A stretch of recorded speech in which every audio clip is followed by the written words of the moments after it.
ಸಂಸಾರಿಗಳು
ಶಿಷ್ಯಾಗಿಯೇ ನನಗೆ ಇಲ್ಲಿಗೆ ಬಂದಿದೆ.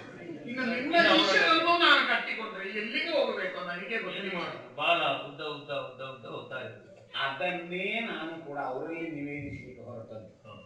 ಸಂಸಾರ ನಿಮಗೆ ಎಲ್ಲವೂ ಸಸಾರ, ನಮಗೆ ಅದುವೇ ಸಾರ. ಈ ಸಂಸಾರ ಸಾರು. ಹೌದು, ಇವತ್ತು ಅದೆಲ್ಲ ಇರ್ತದೆ. ನಿಮಗೆ ಅದು ಹೆಚ್ಚಾಗಿ ಸಂಸಾರ ನೀವೇ ಹೇಳಿದ್ದ. ಆಗ ನಾನು ಅವರನ್ನು ಏನೇನೊಂದು ಕರೆದೆ, ಕರುಣವಾದಿ ಸಂಸಾರ ಸಾಗರವನ್ನು ಮೀರಬೇಕಿದ್ರೆ ಇನ್ನೊಂದು ಸಾಗರಕ್ಕೆ ಶರಣು ಹೋಗಬೇಕು.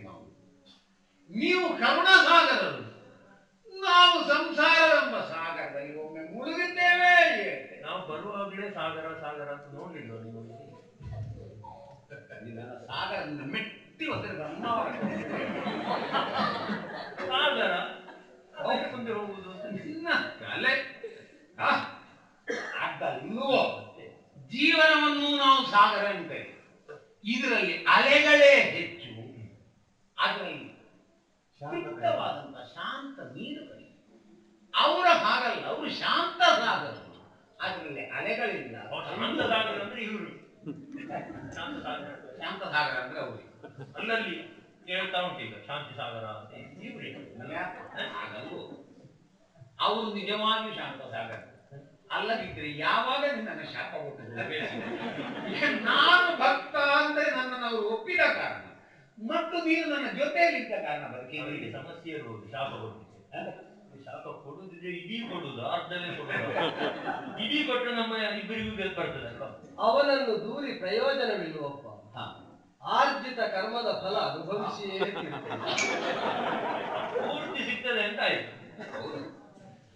ಸ್ವಾಮಿ, ನಾವು ಸಂಸಾರವೆಂಬಂತ ಸಾಗರದಲ್ಲಿ ಸಾಕಷ್ಟು ತೊಳಾಟದಲ್ಲಿ ಸಿಕ್ಕಿ ಒಮ್ಮೆ ಉಸಿರಿಷ್ಟು ತೆಗೆದುಕೊಂಡ ಕೂಡಲೇ ಉಸಿರು ಕಟ್ಟಿಸುವಂತಹ ವಾತಾವರಣಕ್ಕೆ ಸಿಲುಕಿ ಹೋಗ್ತೇವೆ. ಸಂಸಾರವನ್ನು ಮೀರಿದಂತಹ ಕರುಣ ಸಾಗರರಾದಂತಹ ನೀವೇ ಉದ್ಧರಿಸಬೇಕು. ಹೇಗೆ ಅಂತ ನಾನು ನನ್ನಲ್ಲೇ ತರ್ಕಿಸಿಕೊಂಡ.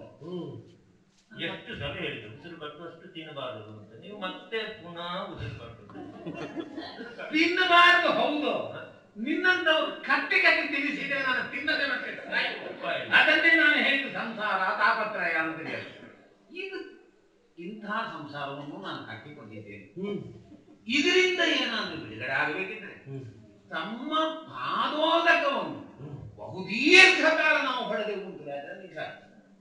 ಹಾಗೆಂತ ನೀವು ನಿಂತಲ್ಲೇ ನಿಲ್ಲುವವರು, ಅವಧೂತರಂತೆ ಎಲ್ಲಿಂದ ಎಲ್ಲಿಗೆ ಹೋಗ್ತೀರಿ ಅಂತ ಗೊತ್ತು ಗುರಿ ಇಲ್ಲದೆ ಸುತ್ತುವವರು, ಯಾವುದು ಪೂರ್ಣ ಗೊತ್ತಿಲ್ಲ. ಆದ್ರೂ ನನ್ನ ತರ್ಕಕ್ಕೆ ಸಿಕ್ಕಿದ ಹಾಗೆ ನಿಮ್ಮನ್ನು ಯತಿಗಳೇ ಎಂಬುದಾಗಿ ಬಗೆಯಿದ್ದೇನೆ. ಯತಿಗಳಾದರೆ ಯಾವತ್ತು ತಮ್ಮ ಮೂಲ ಸ್ಥಾನದಿಂದ ಹೊರಗೆ ಒಂದು 4 ತಿಂಗಳು ಇರುವುದಿದೆಯಲ್ಲ, ಅದನ್ನು ಚಾತುರ್ಮಾಸ್ಯ ಅಂತ ಹೇಳ್ತಾರೆ. ಇತ್ತೀಚೆಗೆ ಕೆಲವರು ಅಷ್ಟು ಸಮಯಾವಕಾಶ ಇಲ್ಲದಿದ್ದರೆ 4 ಪಕ್ಷಗಳನ್ನು 4 ಮಾಸಗಳು ಅಂತ ತಕೊಂಡು 2 ತಿಂಗಳಿನಲ್ಲಿ ಆದ್ರು ಆಗ್ಬೇಕನ್ನದ್ದು ಆಗುದಿದ್ರೆ 2 ತಿಂಗಳಲ್ಲಿ ಚಾತರಿಸುವುದಿಲ್ಲ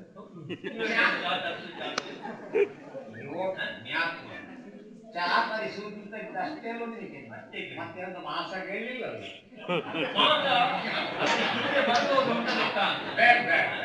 ಚಾತುರ್ಮಾಸ್ಯ ಅಂದ್ರೆ 4 ತಿಂಗಳು ನೀವು ನಮ್ಮಲ್ಲಿದ್ದು ನಮ್ಮ ಸೇವೆಯನ್ನು ಸ್ವೀಕರಿಸಿ ನಮ್ಮನ್ನು ಧರಿಸಬೇಕು ಗುರುವರಿಯ.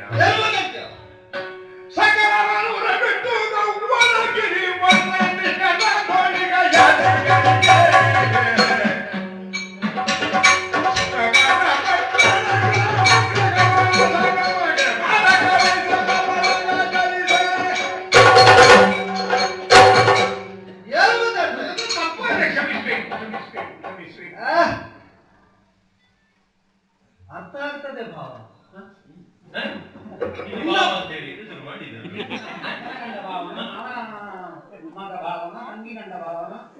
ಅಂತರಂಗದ ಭಾವ ಅರ್ಥ ಆಗ್ತದೆ ಅಂತ ಅವರು ಹೇಳುವ ಮಾತು ಎಷ್ಟು ಅರ್ಥಗರ್ಭಿತ, ನಿನ್ನದು ಅರ್ಥಗರ್ಭಿತ. ಸಾಂಸಾರಿಕ ತೊಳಲಾಟದಿಂದ ವಿಮುಕ್ತನಾಗುವುದಕ್ಕೆ ನೀನು ಹಪಹಪಿಸ್ತಾ ಇರುವುದು ನಮಗೆ ಕಾಣ್ತದೆ. ಹೌದು ಹೌದು ಹೌದು ಹೌದು ಸ್ವಾಮಿ, ಹೌದು. ಅದನ್ನು ತೊಳಲಾಟ ಅಂತ ಒಪ್ಪಿದ ನೀನು ಮತ್ತೆ ನನ್ನನ್ನು ಅದಕ್ಕೆ ಸೆಳೆಯುವ ಪ್ರಯತ್ನದಲ್ಲಿ ಇದೆಯಲ್ಲ, ಈ ಮೂರ್ಖತೆಗೆ ಹೇಳಿದೆ.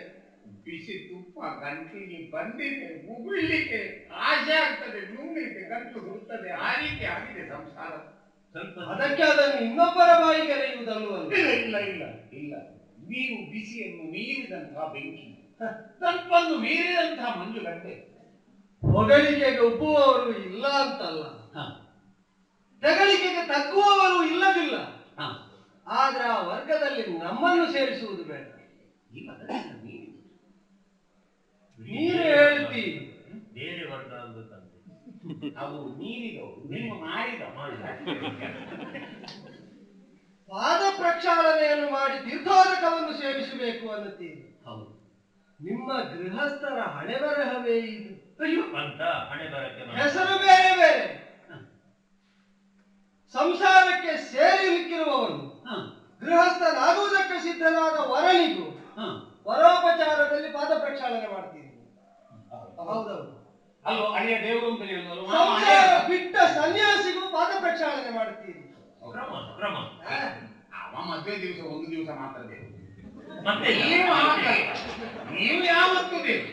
ಆದ್ದರಿಂದಲೇ ನೀವು ಯಾವತ್ತು ಅಂತ ಹೇಳುವುದು ಕ್ಷಣಿಕ ಅಂತ ನನಗೆ ಚೆನ್ನಾಗಿ ಗೊತ್ತುಂಟು. ಆದ್ರಿಂದ ನನಗದು ಬೇಡವೇ ಬೇಡ, ಆ ವಿಧಾನಗಳೇ ನನಗೆ ಬೇಡ. ನಮ್ಮದು ಬೇರೆ ಇದೆ. ಸಕಲವನ್ನು ಬಿಟ್ಟವನು ನಾನು. ಅಲ್ಲ, ಈಗ ನನ್ನ ಸಂಶಯ, ನೀವೇನು ಅಳಿಯಾಗಬೇಕು ಅಂತ ಏನಾದ್ರು ಹೇಳಿದ್ದುಂಟವರು? ಇಲ್ಲ, ಅವರು ಅಳಿಯ ಸೊಸೆ ಇದೆಲ್ಲ ಅಳಿಯನಿಗೆ ಪಾದ ಪೂಜೆ ಮಾಡ್ತೀರಿ, ಅದನ್ನು ನನ್ನ ಕ್ರಮ. ಹೌದು, ಉಂಟು, ನಮ್ಮಲ್ಲಿ ಕ್ರಮ ಉಂಟು. ಆವಾಗ ಮಾವ ಬಂದು ಅಳಿಯನ ತೊಳೆಯುವುದು, ಅಳಿಯ ದೇವರು ಕರೆಯುವುದುಂಟು. ಮತ್ತೆ ಮಾವ ನಾಟಕವೇ ಮಾಡುದು. ಅವನು ಒಂದು ವೇಳೆ ಇವನು ಹೇಳಿದ ಹಾಗೆ ಕಾಶಿಗೆ ಹೋಗ್ತಾನೆ ಅಂತ ಹೇಳಿದ್ರೆ ಈ ಹುಡುಗಿಯನ್ನ ಯಾರಿಗೆ ಕೊಡುದು? ಅಯ್ಯೋ, ಅಲ್ಲಿ ಕಾಶಿ ಯಾತ್ರೆಗೆ ಕರೆಯುವುದು ಸೋದರ ಮಾವ, ಇಲ್ಲಿ ಕಾಲು ತೊಳೆಯುವುದು ಎನ್ನ ಅಂದ್ರೆ ಈ ಮಾವ ಯಾವ ಮಾವ ಅಂತ ಗೊತ್ತಾಗ. ನಿನಗೆ ತೋಟ ತುಂಬಾ ಮಾವಿನ ಮಾವವು ಒಂದೇ. ಮಾವಿನ ಗಿಡಗಳಲ್ಲಿ ಎಷ್ಟು ಜಾಸ್ತಿ ಉಂಟು, ಮಾವಂದ್ರಲ್ಲೂ ಅಷ್ಟೇ ಜಾಸ್ತಿ ಉಂಟು. ಸಂಸಾರದಲ್ಲಿ ಇದ್ರೆ ಆ ಎಲ್ಲಾ ಸಂಕಷ್ಟಗಳು ಬರ್ತವೆ. ಹೌದು, ಸಂಬಂಧಕ್ಕೆ ಮಾನ್ಯತೆಯನ್ನು ಕೊಡಬೇಕಾಗ್ತದೆ. ಹೌದು, ಅದು ಬೇಡ ಅಂತಲೇ ಅದರಲ್ಲಿ ಇದ್ದು ದೂರ ನಿಂತವರು. ನಿಮ್ಮಂತವರ ಸಹವಾಸವೇ ಅಪಾಯಕಾರಿ ಎಂಬುದರಿಂದಲೇ ಮನೆಯನ್ನು ಬಿಟ್ಟು ಕಾಡನ್ನು ಸೇರಿದವರು, ಗಿರಿಗಫ್ಫರ್ಗಳಲ್ಲೇ ನಮ್ಮ ನಿವಾಸವನ್ನು ಮಾಡಿದವರು.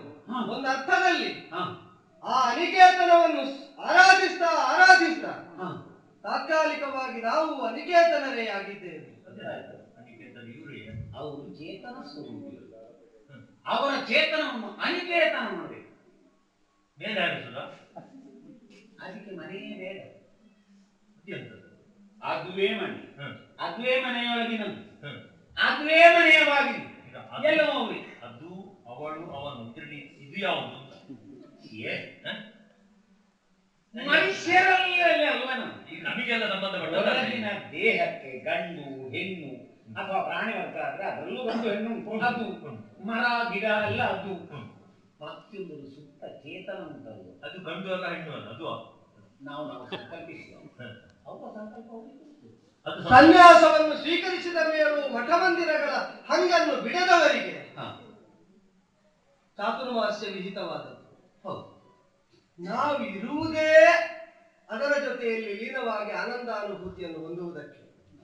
ನಮಗೆ ಬೇರೆ ಬದ್ಧತೆ ಅದೊಂದೇ ಇರುವುದು. ನೀನು ಮುಟ್ಟಿದ್ರೆ ಇಷ್ಟು ದೂರಕ್ಕೆ ಮುಟ್ಟುವುದು. ಅವರು ಕುಳಿತಲ್ಲಿಂದಲೇ ಎತ್ತರದ ಬೆಟ್ಟಕ್ಕೆ ಕೈ ಹಾಕ್ತಾರೆ. ಇಲ್ಲಿಂದಲೇ ಎಂತ ಗುಹಾಗು ಹೋರಾಡಿದ್ದೆಲ್ಲ ಅವರಿಗೆ ಇಂಥವರು ನಮ್ಮ ವನದಲ್ಲಿ ಒಂದು 4 ಜನ ಇದ್ರೆ ಸಾಕು. ನಿನ್ನ ಇವ್ರೆ ನೀನು ಹಾಗೆ ಊರು ಬಿಡ್ತೀಯ. ವೇಷ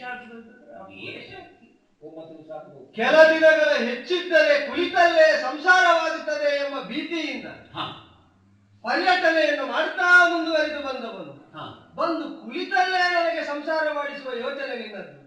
ಬರುವುದಕ್ಕುಂಟೇನೋ ನಾವು. ನೀವೆಲ್ಲ ಜಗತ್ತನ್ನೇ ನಿಮ್ಮ ಕುಟುಂಬ ಎಂಬುದಾಗಿ ತಿಳ್ಕೊಂಡವರು.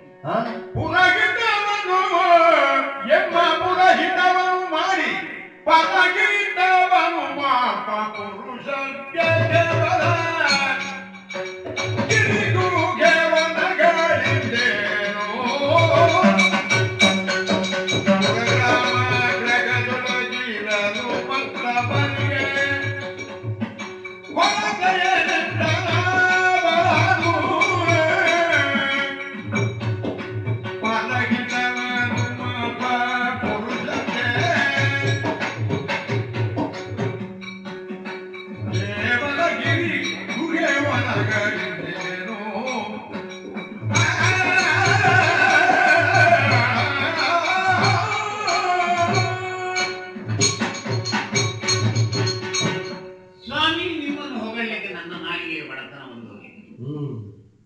ನಾನು ಒಂದು ಗುರುಗಳ ಹತ್ರ ಕಲ್ತವನು.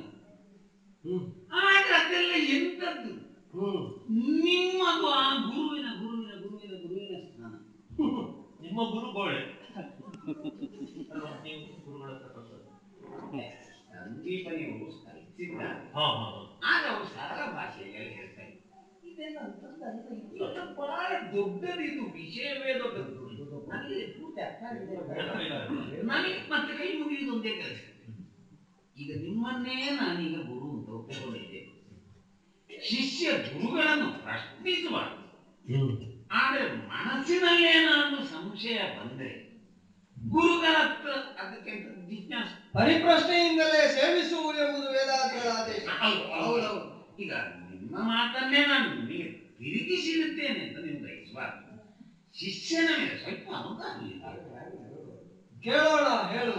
ಅಲ್ಲ, ನೀವು ಹೇಳಿದ್ರಿ ಸಕಲವನ್ನು ಹೊರೆಬಿಟ್ಟು ಲೋಕ ಸಂಸಾರಿಗಳು ನೀವು. ಅಂದ್ರೆ ನೀವು ಬದುಕುವುದು ನಿಮಗಂತೆ ಅಲ್ಲ. ನೀವು ಬದುಕುವುದೇ ಪರರಿಗಾಗಿ, ಪರಹಿತವನ್ನು ಮಾಡುವಂತಹ ಉದ್ದೇಶದಿಂದ ನೀವು. ಹೌದಪ್ಪ, ನದಿಗಳಂತೆಯೋ ನದಿಗಳಂತೆ. ಹೌದು, ಪರೋಪಕಾರಕ್ಕಾಗಿಯೇ ಶರೀರ ಧಾರಣೆ ಅಂತ ನಂಬಿದವರೇ ನಾವು. ಏನೀಗ?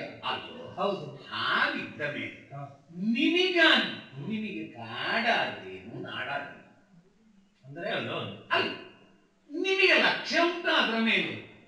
ಕಾಡಾದ್ರೆ ಅಯ್ಯೋ ಇಲ್ಲಿ ಹುಲಿ ಬರ್ತದೋ ಸಿಂಹ ಬರ್ತದೋ ಸಿಟಿ ಹೊಡೆಯುತ್ತದೋ ನಿಮಗೆ ಅದರ ತಲೆಬಿಸಿ ಉಂಟು. ನಾಡಾದ್ರೆ ಅಲ್ಲಿ ಚೆಂಡೆ ಹೊಡೆಯಿರಿ, ಬದಿಯಲ್ಲೇ ನೀವು ನಿದ್ರೆ ಮಾಡುವುದು. ಅಂತವರು ನೀವು. ಹಾಗಿರುವಾಗ ಎಲ್ಲವನ್ನೂ ಬಿಟ್ಟವರು ಅಂತೇಳಿ ನೀವು ಹೇಳ್ತೀರಿ. ಅಂಥವರಿಗೆ ಕಾಡಾದ್ರೇನು ನಾಡಾದ್ರೇನು ಆದ ಕಾರಣ ನೀವು ತಾವರೆಯ ಎಲೆಯ ಮೇಲಿರುವಂತಹ ನೀರಿನಂತೆ ಇದ್ದರೂ ಕೂಡ ಅದರ ಸಂಸರ್ಗ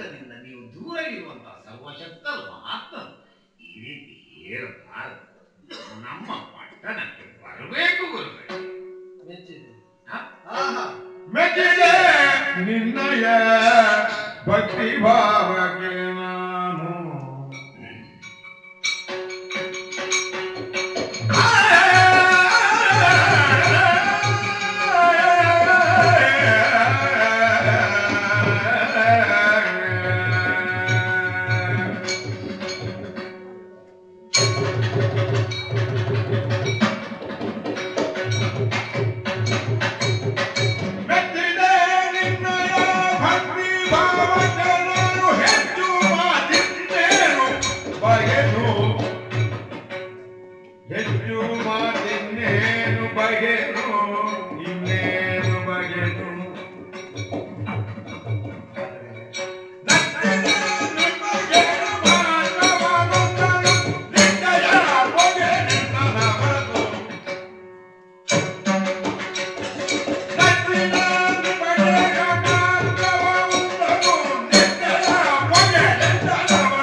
ಯುಕ್ತಿಯುಕ್ತವಾದಂತಹ ಮಾತು ಸದಾ ಸರ್ವದಾ ಗ್ರಾಹ್ಯ.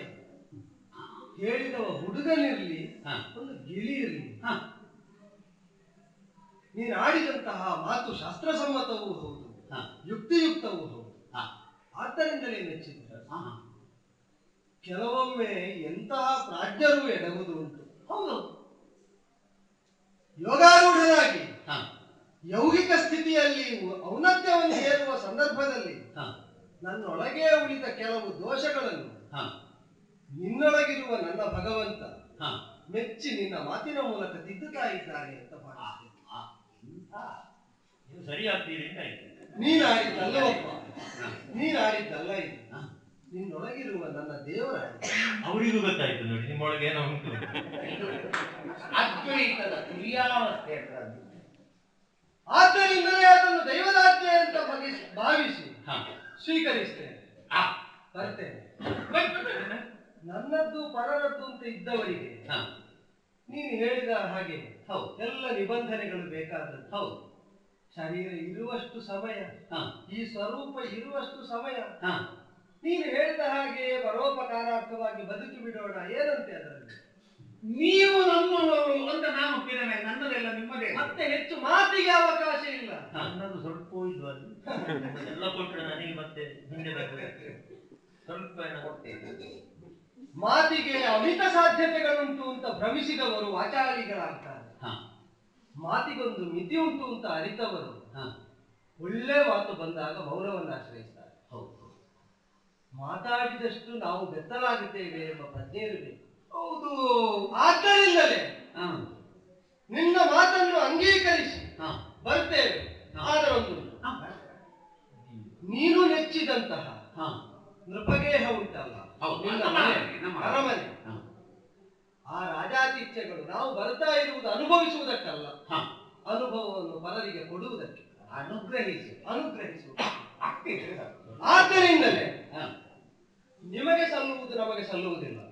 ಹಾಗೆ ಅಂತ ನಿಮಗೆ ಅನುಕೂಲವಾದಾಗ ನನ್ನಿಂದ ಅನುಗ್ರಹವನ್ನು ಪಡೆಯುವುದಕ್ಕೆ ಅನುವಾಗುವಂತೆ ನೃಪಗೇಹವೊಂದನ್ನು ಉಳಿದು ಮತ್ತೆಲ್ಲಿ ನೀನು ವ್ಯವಸ್ಥೆ ಮಾಡಿದ್ರು ಅಲ್ಲಿರುವುದಕ್ಕೆ ಬದ್ಧರಾಗಿ ನೀನು ಹೇಳಿದ ಅವಧಿಯಷ್ಟು ಅದರೊಳಗೆ ಉದ್ಧಾರ ಆದ್ರೆ ಆಯ್ತಲ್ಲ, ಅಷ್ಟು ಇರ್ತೇವೆ. ಇದು ಬರುದು ಅಂತ ಆಯ್ತಾ? ಅವರು ನನ್ನನ್ನು ಉದ್ಧರಿಸಿದ ಅವರು ಹೇಳುವ ಮಾತಿನ ಎಷ್ಟು ವಿಷಯ ಉಂಟು. ಹೌದು ಗುರುಗಳೇ, ನಿಜವಾಗಿ ನಿಮಗೆ ಒಂದಲ್ಲ ಎರಡಲ್ಲ ಸಾವಿರ ಕಡೆ ನೋಡಿ. ನಿಮಗೆ ಗೊತ್ತಿದೆ, ನನ್ನ ರಾಜಮಂದಿರದಲ್ಲಿ ನಿಮ್ಮನ್ನು ಕೂತುಗೊಳಿಸಿದ್ರೆ ನಾನು ರಾಜಕೀಯ ಮಾಡ್ಲಿಕ್ಕಾಗ್ತದೆ, ರಾಜಕೀಯ ಮಾಡದೆ ನನಗೆ ಬದುಕಲಿಕ್ಕಾಗ್ತದೆ. ಇನ್ನು ಅವರ ಬರಬೇಕು ಅಂದದ್ದು ಪರೋಪಕಾರಕ್ಕೆ, ಬಂದದ್ದೇ ಪರ ಹಿಂಸೆಯಾಗಿ ಪರಿಣಮಿಸಿದೆ. ಅದಕ್ಕೆ ಬೇಕಾಗಿ ಅರಮನೆಗೆ ಬರುವುದಿಲ್ಲ. ಸರಿ, ನಿಮ್ಮ ಸಂಕಲ್ಪದಲ್ಲಿ ದೇವತೆಗೆ ರೂಪ ಏನಾದರೂ ಕೊಟ್ಟದ್ದಿದ್ರೆ ನಾವು ಅವಳ ಆರಾಧಕರು. ಅದೇ ಹೀಗೆ ಮಾಡುದು. ದಾನದ ಕೊಟ್ಟಿಗೆ ಯಾಕೆ ಹೇಳುತ್ತೇನೆ ಅಂದರೆ ಅವರೇ ಸ್ಮರಣೆ ಅವನಿಗೆ ಬರ್ತದೆ. ಹೌದು ಹೌದು. ನನಗೆ ಈಗ ಪ್ರಕೃತ ಹಾ ದೊಡ್ಡದು ಅಂತ ಕಾಣ್ತಾ ಇರುವುದು ಅವಳೇ. ಕೆಲವರಿಗೆ ಅವನನ್ನೇ ಆರಾಧಿಸಬೇಕು ಅಂತ ಇರ್ತದೆ, ಕೆಲವರಿಗೆ ಅದನ್ನ ಆರಾಧಿಸಬೇಕು ಅಂತ ಇರ್ತದೆ. ನಾನು ಅದನ್ನು ಅವಳು ಅಂತ ಕಂಡುಕೊಂಡ. ಆದ್ದರಿಂದಲೇ ಅವಳನ್ನು ಮಾತಾ ಹೀಗೆ ಗ್ರಹಿಸಿ ಅವಳಿಂದಲೇ ನನ್ನ ಉದ್ಧಾರ ಹೇಗೆ ಹೀಗೆ ಭಾವಿಸಿದ್ದೇನೆ. ನನಗೆ ಸುಭದ್ರವಾದಂತಹ ಸ್ಥಿತಿ ಪ್ರಾಪ್ತವಾಗುವುದು ಅವಳಿಂದಲೇ. ಆದ್ದರಿಂದ ಅವಳು ಇರುವಲ್ಲಿ ನಾವಿರ್ತೇನೆ. ಇಲ್ಲೇ ಕಷ್ಟ ಅವಳಿದ್ದಲ್ಲಿ ಎಲ್ಲಿ ಕರ್ಕೊಂಡು. ಅಯ್ಯೋ ಪುಣ್ಯ, ನಿನಗೆ ಅವಳು ಯಾವುದಾದ್ರೂ ಅದನದ ಸಂತೆ ಮಾತಾಡಿದ್ರು. ನಮ್ಮ ಶಕ್ತಿಗೆ ಮೀರಿದ ಅತೀಂದ್ರಿಯವಾದಂತಹ ಆ ಒಂದು ಬ್ರಹ್ಮಶಕ್ತಿಯನ್ನು ಅವರು ಸ್ತ್ರೀ ರೂಪದಿಂದ ಗುರುತಿಸಿದ್ದಾರೆ. ಹೌದಪ್ಪ. ನಿರಾಕಾರವನ್ನು ಸಕಾರವಾಗಿ ಅದನ್ನು ಸಂಕಲ್ಪದಿಂದ ನೋಡುವುದು. ಈಗ ಸಕಾರವ ಭಾಗಾಕಾರವ ಗುಣಾಕಾರವ ಇದು ಒಟ್ಟು ಹೋಗುದು ಅಲ್ಲಿಗೆ ಅಲ್ವಾ? ಹೌದು, ಅವರು ಹೇಳಿದ್ದೆಲ್ಲಿಗೆ ಅಲ್ಲಿಗೆಲ್ಲ ಹೋಗ್ಲಿಕ್ಕೆ ನಮಗೆ ಸಾಧ್ಯ ಇಲ್ಲ. ಅದನ್ನೆಲ್ಲ ಅವ್ರು ಹೇಳಿ ಅವರು ಹೇಳಿದ್ದ ಆ ಸುಭದ್ರ ಸ್ಥಿತಿಗೆ ಅವರು ಮುಟ್ಟಬೇಕು. ಇಲ್ಲ ನಮ್ಮದೆಲ್ಲ ಕ್ಷಣಿಕ. ಇದ್ದಷ್ಟು ದಿನದಲ್ಲಿ ಅದು 4 ತಿಂಗಳು ಇವರ ಕಾಲು ಹೊರದು ಬದುಕುವ. ಈಗ ಒಪ್ಪಿದ್ದೇ ಪುಣ್ಯ. ವ್ಯವಸ್ಥೆ ಮಾಡೋದು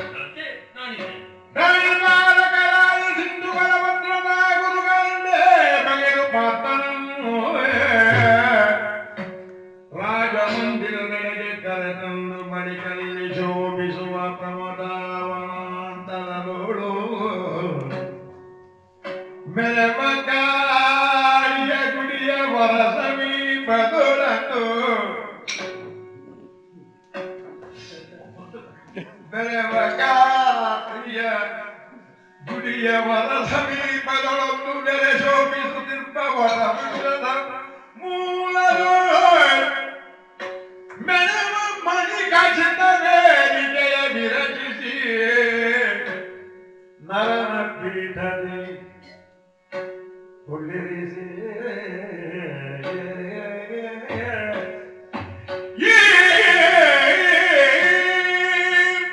ಇವರನ್ನು ನಡೆಸಿಕೊಂಡು ಹೋಗುದಲ್ಲ, ಹೊತ್ತುಕೊಂಡು ಹೋಗೋದಕ್ಕೆ ವ್ಯವಸ್ಥೆ ಮಾಡಿ. ಒಳ್ಳೆ ಗ್ರಾಚಾರ. ಅದಕ್ಕೆ ನನಗೆ ಆಗಲೇ ಸಂಶಯ ಇತ್ತು, ನೀನು ನನ್ನೊಟ್ಟಿಗೆ ಬಾ ಅಂತ ಹೇಳುವಾಗ ಇದು ಈ ಹೊರುವ ಕೆಲಸ ನನಗೇ ಬರ್ತದೆ ಎಂತ ಬರುವುದು ಮತ್ತೆ ಇದನ್ನ ಅವರನ್ನು ಹೊರಗೋದು ಅಂದ್ರೆ ಅವರನ್ನು ಹೊರಗಲ್ಲ, ಅಲ್ವಾ? ಅವರನ್ನು ಪಲ್ಲಕ್ಕಿಯಲ್ಲಿ ಕುಳಿತುಕೊಳ್ಳಿ ಆ ಪಲ್ಲಕ್ಕಿಯನ್ನು ನಾವು ಹೊರುವುದು. ನಾವು ಹೊರುವುದು ಪಲ್ಲಕ್ಕಿಯನ್ನು. ಪಲ್ಲಕ್ಕಿ ಒಳಗೆ ಯಾರು ಕೂತ್ಕೊಳ್ಳೋದು? ಇವರೇ ಪಲ್ಲಕ್ಕಿಯ ಒಳಗೆ ಇದ್ದದ್ದನ್ನು ಓಡಿಸ್ಬೇಕು. ಇದುವೇ ಕಣಿಯ ಪಲ್ಲಕ್ಕಿಯ ಮೇಲೆ ಬೇಕಾದ್ರೆ ಬರಬೇಕು. ಪಲ್ಲಕ್ಕಿಯಲ್ಲಿ ಇವರು ಅಲ್ಲಿ ಇವರು ಹಾಗಾಗಿ ಪಲ್ಲಕ್ಕಿಯಲ್ಲ ವ್ಯವಸ್ಥೆ ಆಯಿತು. ಪಲ್ಲಕ್ಕಿ ನಮ್ಮಲ್ಲಿ ಉಂಟು. ಹಾಗೆ ಹೋಗುವಾಗಲೂ ಹೇಗೆ ಹೇಗೆ ಗುರುಗಳ ಮೆರವಣಿಗೆ ಅಂದ್ರೆ ಗುರುಗಳ ಮೆರವಣಿಗೆ ಚಂದ ಆಗುವುದು. ಹೌದಪ್ಪ. ಎದುರಿನಲ್ಲಿ ಸುಮಂಗಲೇ ಇರಬೇಕು. ಅದು ಹೇಳಿದ್ದಾನೆ, ವ್ಯವಸ್ಥೆ ಉಂಟು. ಚಂದ ಚಂದದ ಸುಮಂಗಲೇ. ಅದು ನೀವು ಹೇಳುದು ಚಂದವೋ ಇಲ್ವಾ? ವ್ಯವಸ್ಥೆ ಮಾಡಿ. ನೀನು ಆರಿಸಿದ್ರೆ ಸಾಕು. ಮತ್ತೆ ಪೂರ್ಣ ಕಲಶ ಕನ್ನಡಿ ಕಲಶ ಅದು ಅದೇ ರೀತಿಯಲ್ಲಿ ಅವರಿಗೆ ಪನ್ನೀರು ಒಂದೇ, ತಣ್ಣೀರು ಒಂದೇ. 2 ಮಾವಿನ ಮರ ಕಡಿಲಿಕ್ಕೆ ಹೇಳೋಣ. ತೋರಣ ಬಟ್ಟೆ ತನ್ನ ಎಲ್ಲವೇ ಎಲ್ಲ ಆಗಿ ಸಾಕಿಕೊಂಡು ಬಂದಿರಲ್ಲ.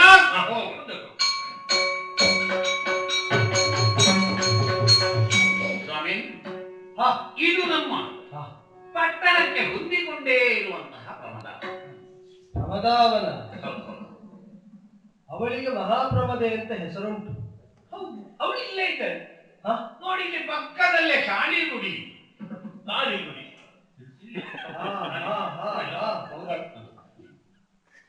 ಮಾತೆಯ ಸಾನ್ನಿಧ್ಯದಲ್ಲೇ ನನ್ನನ್ನು ನಿಕ್ಷೇಪಿಸಿದ್ದು ಹೌದು, ಅತ್ಯಂತ ಸಂತಸವನ್ನು ತರುವ ವಿಚಾರ. ಸ್ವಾಮಿ, ನಾನು ಮಾಡಿದ್ದು ತಪ್ಪಲ್ಲ ಅಂತ ನನ್ನ ಮನಸ್ಸಿನ ಬಿಟ್ರೆ ಏನು? ನಿಮಗೆ ಕುಳಿತುಕೊಳ್ಳುವುದಕ್ಕೆ 4 ದರ್ಭೆ ಹುಲ್ಲುವ ಅಂತ ನಿಮ್ಮ ಕಾಲಬುಡದಲ್ಲಿ ಮುತ್ತು ರತ್ನ ವಜ್ರ ವೈಡೂರ್ಯಗಳು. ಕುಳಿತುಕೊಳ್ಳುವುದಕ್ಕೆ ದರ್ಭೆಗಿಂತ ಹೆಚ್ಚಿನದನ್ನು ಇರಿಸಿದ್ರೆ ತಪ್ಪಾಗ್ತಿತ್ತು. ಹೌದು, ಪಾದಮೂಲದಲ್ಲಿ ದರ್ಭೆ ಇಟ್ಟು ತಪ್ಪಾಗ್ತಿತ್ತು. ಸರಿ ಉಂಟು. ಅಂದ್ರೆ ನಿಮಗೆ ಇದು ಕಾಲ ಕಸ. ಇವನಿಗೆ ಆ ದರ್ಬೆ ಕಸ. ಹೆಚ್ಚಾಗಿ ನನ್ನದೆಲ್ಲ ನಿನಗೆ ಒಳಗೆ ದರ್ಬೆಯ ಮೇಲೆ ಅವರು ಕುಳಿತುಕೊಳ್ಳುವುದು, ಅವರ ಕಾಲಬುಡದಲ್ಲಿ ಇರುವುದು ಮುತ್ತು ರತ್ನ ವಜ್ರ ವೈಡೂರ್ಯ. ನೀನು ಅದಕ್ಕೆ ಕಣ್ಣು ಹಾಕಬೇಡ. ಇಲ್ಲ ಇಲ್ಲ, ನಾನು ಆಗದಿಂದ ನೋಡ್ತಾ ಇದ್ದೇನೆ. ಅವ್ರೇನು ಮಾಡ್ತಾರೆ, ಲೆಕ್ಕ ಹಾಕ್ತಾರ ಹೇಗೆ ಅಂತ ತಿಳಿಸಿ. ಅವರೇನು ಮಾಡ್ತಾರೆ ಅನ್ನೋದನ್ನು ನಾನು ಅನುಕರಿಸಬೇಕು. ನಾವೇ ಒಂದು ಭಿನ್ನ ವರದಪವನ್ನು ಮಾಡ್ತೀರಲ್ಲ. ಹೊರದ ಬಯದ ಕರುಣರ ಸುಖ ವಾಸವಾಗಿರುವುದಿತ್ತಲ ನಿಮಗೆ.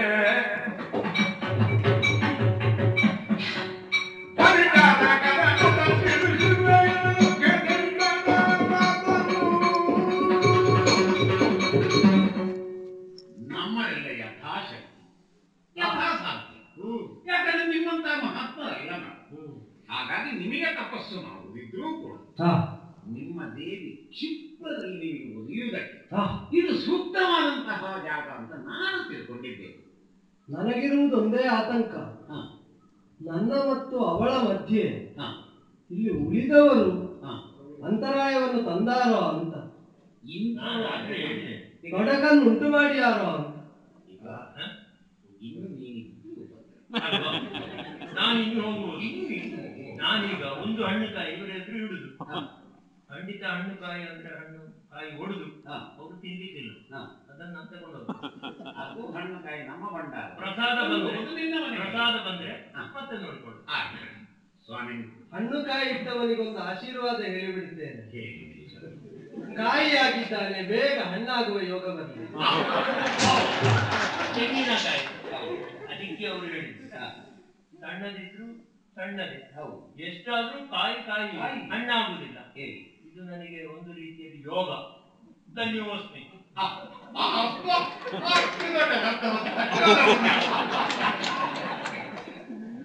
ಸ್ವಾಮಿ, ನನ್ನ ಕರ್ತವ್ಯ ನೀವು ಈ ರೀತಿ ತಪಶ್ಚರ್ಯೆ ಇತ್ಯಾದಿ ಮಾಡುವಾಗ ನಿಮಗೆ ಅನುಕೂಲ ಬೇಕಾದದ್ದು ನಿಮ್ಮಲ್ಲಿ ತಂದು ಒಪ್ಪಿಸಿರಿ. ಆದರೆ ಏನು ಮಾಡುವ, ನನಗೆ ರಾಜಕೀಯ, ಸಂಸಾರ, ಅದು ಇದು ಎಲ್ಲ ಉಂಟು. ಹಾಗಾಗಿ ನಿಮಗೆ ಬೇಕಾದಂತಹ ನಮ್ಮ ಆಡು ಭಾಷೆಯಲ್ಲಿ ಹೇಳುವುದಿಲ್ಲ.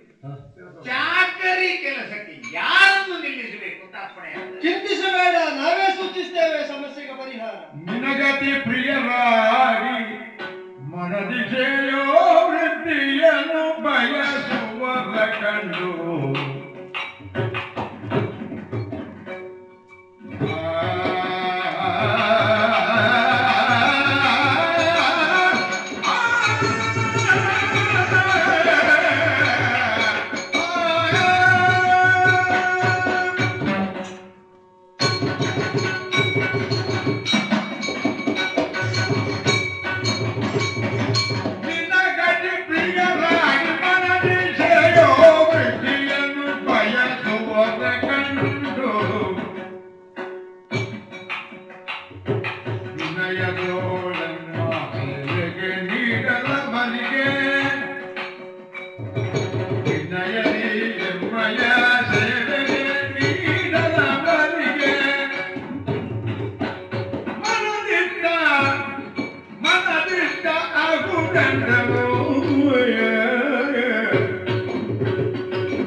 ಹಿಂದಿನ ಪ್ರಶ್ನೆ.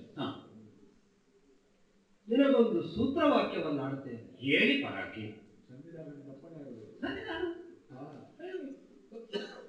ಅಲ್ಪಾಕ್ಷರಗಳಿಂದಿದ್ದರೂ ಅಸಂದಿಗ್ಧವಾಗಿರ್ತದೆ, ಸಾರವತ್ತಾಗಿರ್ತದೆ ಸೂತ್ರ. ಅದಕ್ಕೆ ವ್ಯಾಖ್ಯಾನವನ್ನು ನೀನು ಬೇಕಾದಾಗ ಮಾಡಿದೆ. ನಿನಗತಿ ಪ್ರಿಯರಾದವರಾಗಿರಬೇಕು, ಮನದಲ್ಲಿ ಅವರ ಕುರಿತಾದ ಶ್ರೇಯಾವೃದ್ಧಿಯ ಕಾಂಕ್ಷೆಯನ್ನು ಹೊತ್ತಿರಬೇಕು. ಅಂಥವರನ್ನೇ ನನಗೆ ಸೇವೆಗಾಗಿ ನೀನು ನಿಯೋಜಿಸಿದೆ ಅಂತ ಆದರೆ ಮತ್ತೆ ಅವರ ಕುರಿತಾದ ಯೋಚನೆ ನೀನು ಬಿಡಬಹುದು.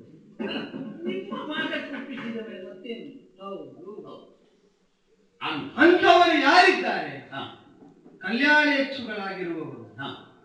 ಅವರ ಕಲ್ಯಾಣವನ್ನು ಸಾಧಿಸಿಕೊಡುವ ಹೊಣೆ ನನಗೆ. ಬೇಗ ವ್ಯವಸ್ಥೆ ನಮ್ಮ ತಲೆ ಬಿಸಿ. ನನಗೆ ಒಂದೇ ತಲೆ ಬಿಸಿ ಇದ್ದದ್ದು, ಬೇಗ ಒಂದು ತಂಗಿಗೆ ಮದುವೆ ಮಾಡಬೇಕು. ಇದು ನೋಡಿ ಸಮಯ ಕೂಡಿ ಬರೋದು ಅಂದ್ರೆ ಹೀಗೆ. ಗಂಗಮ್ಮ ಬಾ, ತಂಗಿ ಬಾ.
ಮೊನ್ನೆವರೆಗೆ ಲಂಗದಾವಣಿ ಉಟ್ಟುಕೊಂಡು ತಕ್ಕ ತೈಯಿಂದ ಆಡಿಕೊಂಡು ಹುಡುಗಿಯರೊಟ್ಟಿಗೆ ಕುಂಟೆ ಬಿಲ್ಲಿ ಆಡ್ತಾ ಇದ್ದವಳು ಇಷ್ಟು ಬೇಗ ಬೆಳೆದು ಚೆಲ್ಲೋದಿಲ್ಲ.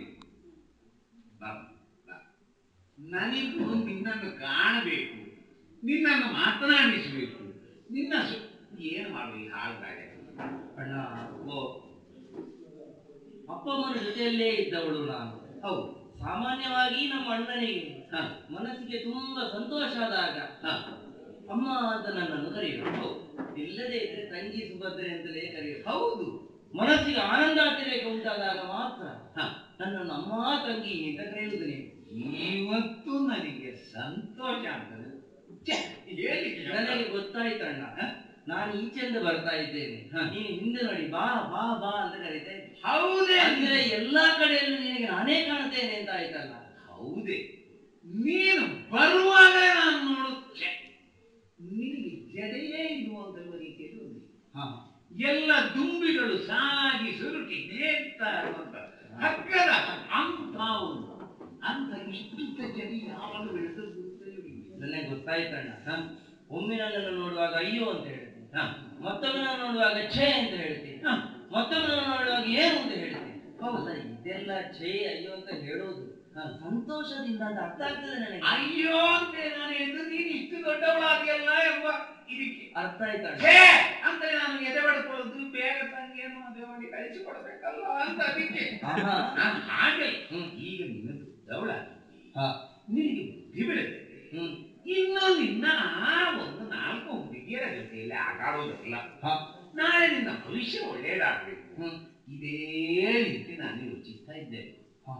ಕಾಲ ಕೂಡಿ ಬರುವುದು ನೋಡು, ಅಂದ್ರೆ ಎಲ್ಲ ಮನುಷ್ಯ ಪ್ರಯತ್ನದಿಂದ, ಅಂದ್ರೆ ಸಾಮಾನ್ಯ ಮನುಷ್ಯರ ಪ್ರಯತ್ನದಿಂದ ಆಗುವುದಲ್ಲ, ಮಹಾತ್ಮರ ಅನುಗ್ರಹದಿಂದ ಎಲ್ಲವೂ ಚಂದಾಗ್ತದೆ. ಸರಿಯಾಗಿ ಕೂಡಿ ಬಂದದ್ದು ನೋಡಿದ್ದೆ. ಏನಾಯ್ತು? ನಮ್ಮ ಊರಿಗೆ ಹುಲಿ ಹತ್ತಿಕೊಳ್ಳುವಂತ ವಿಷಯ ಈಗ ಸ್ವಲ್ಪ ಎಲ್ಲ ಸುದ್ದಿ ಆಗಿದೆ. ಓಹೋ, ಕೇಳ್ತಾ ಇದ್ದೇನೆ. ಹೌದು, ನಮ್ಮ ಪ್ರಮದಾವನದಲ್ಲಿ ಅಲ್ಲಿ ಕಾಣಿಕಾಗುಡಿ ಇದರಲ್ಲಿ ಅಲ್ಲಿ ಕೂತ್ಕೊಂಡಿದ್ದಾರೆ. ನಮ್ಮವರೆಲ್ಲ ಹೇಳುವುದನ್ನು ಕೇಳಿದ್ದೇನೆ, ರಾಮಣ್ಣ ಹೆಗಲು ಕೊಡ್ತಾ ಇದ್ರು. ಹೌದು, ಸಾಮಾನ್ಯವಾಗಿ ಈ ವಂಶದ ಉದ್ಧಾರಕ್ಕೆ ಹೆಗಲು ಕೊಟ್ಟವರಲ್ವೇ ನೀವು? ಅಯ್ಯೋ, ಈ ಹೆಗಲು ಸ್ವಲ್ಪ ತಗ್ಗಿದ್ದೇ ಇದನ್ನು ಉದ್ಧಾರ ಮಾಡ್ಲಿಕ್ಕೆ ಹೋಗ್ತದೆ. ಆದ್ದರಿಂದಲೇ ಹೆಗಲು ಕೊಡುವುದೆಲ್ಲ ನಮ್ಮಣ್ಣನಿಗೆ ತೀರಾ ಸಾಮಾನ್ಯವಾದ ವಿಷಯ. ಹೌದಾ? ಒಂದು ಜನಾಂಗದ ಉದ್ಧಾರ ಆಗಬೇಕು ಅಂತಾದ್ರೆ, ಅಥವಾ ಯಾರದ್ದಾದ್ರೂ ಉದ್ಧಾರ ಆಗಬೇಕು ಅಂತಾದ್ರೆ ಹೆಗಲು ಕೊಡುವುದರಲ್ಲಿ ಮೊದಲಿರುವುದು ನಾನು. ಅಲ್ಲ, ಈ ಬಾರಿ ನೀವು ಯಾರ ಉದ್ಧಾರಕ್ಕೆ ಹೆಗಲು ಕೊಟ್ಟದ್ದು? ಅವನು ಊರಿನ ಉದ್ಧಾರ ನಾನು ಮಾಡಿ, ಸಂಸಾರದ ಉದ್ಧಾರ ಸತ್ಯಕ್ಕಾದ್ರೆ ಅಜ್ಜ ಅಪ್ಪನವ್ರಿಗೆ ಕಾಯದವ್ರಿಗೆ ನಾವು ಹೆಚ್ಚಿದ್ದಾಗೆ ಹಾಕಿರ್ಬಾರ್ದು. ಈಗ ನಿನ್ನ ಒಂದು ಒಳಿತನ್ನು ನಾನು ಸಾಧಿಸಬೇಕೇ ಹೊರತು ಇನ್ನು ಅಜ್ಜ ಒಬ್ಬರು ಸೇರೋ ಅಪ್ಪ ವಸುದೇವ ಅವರು ಈಗ ನಾನು ಅಧಿಕಾರ ಅಂತ ಪಡೆದ ಮೇಲೆ ನಿನ್ನ ಶ್ರೇಯೋಕಾಂಕ್ಷಿ ನಾನಲ್ವ. ಈಗ ನಿನ್ನ ಒಳಿತ ಆಗಬೇಕಿದ್ರೆ ನೀನು ಇಷ್ಟು ಮಾಡಿದ್ರೆ ಸಾಕು. ಏನಣ್ಣ? ಆ ಯತಿ ಪುಂಗವರನ್ನು ಕಾಲ ಕಾಲಕ್ಕೆ ಅವರು ಕೇಳಿದ್ದನ್ನು ಕೊಟ್ಟು ಒದಗಿಸಿ ಅವರಿಂದ ಆಶೀರ್ವಾದವನ್ನು ಪಡೆದೆಂತೆಯಾದರೆ ನಿನ್ನ ಜೀವನ ಕಲ್ಯಾಣ ಆಯ್ತು. ಅಣ್ಣ, ಹೀಗೆ ನನ್ನಲ್ಲಿ ಹೇಳೋ ಬದಲು ನೀನು ಅತ್ತಿಗೆ ಹತ್ರ ಕೇಳಿದ್ಯಾ? ಅದಕ್ಕೆ ಇಲ್ಲದೇ ಇದ್ರೆ ಹೀಗೆ ಹೇಳುವುದೇ ನೀನು? ಸುಪರಗಂಡ ಸರನು ಕಣ್ಣಿಂದ ಆಲಿಗರಿಯನು ಕಣ್ಣಿಂದ ಕಣ್ಣಿಂದಿಗಾದರಲಿಯನು ನಿನ್ನ ಜವನೆಯಕ್ಕೆ ಪರಪುರುಷನ ಸೇವೆ ಬಣ್ಣವೇ ಮನದಲ್ಲಿ ಎಣ್ಣಿಸದೊರೆವೆ ಅಣ್ಣಲಾಲಿಸು ಮನಗಂಡಸರನ್ನು ಕಣ್ಣಿಂದ ಕಣ್ಣೆತ್ತಿಗೆ ಆದರೂ ನಾರಿಯೆನೋ ಅಣ್ಣಲಾಲಿಸು.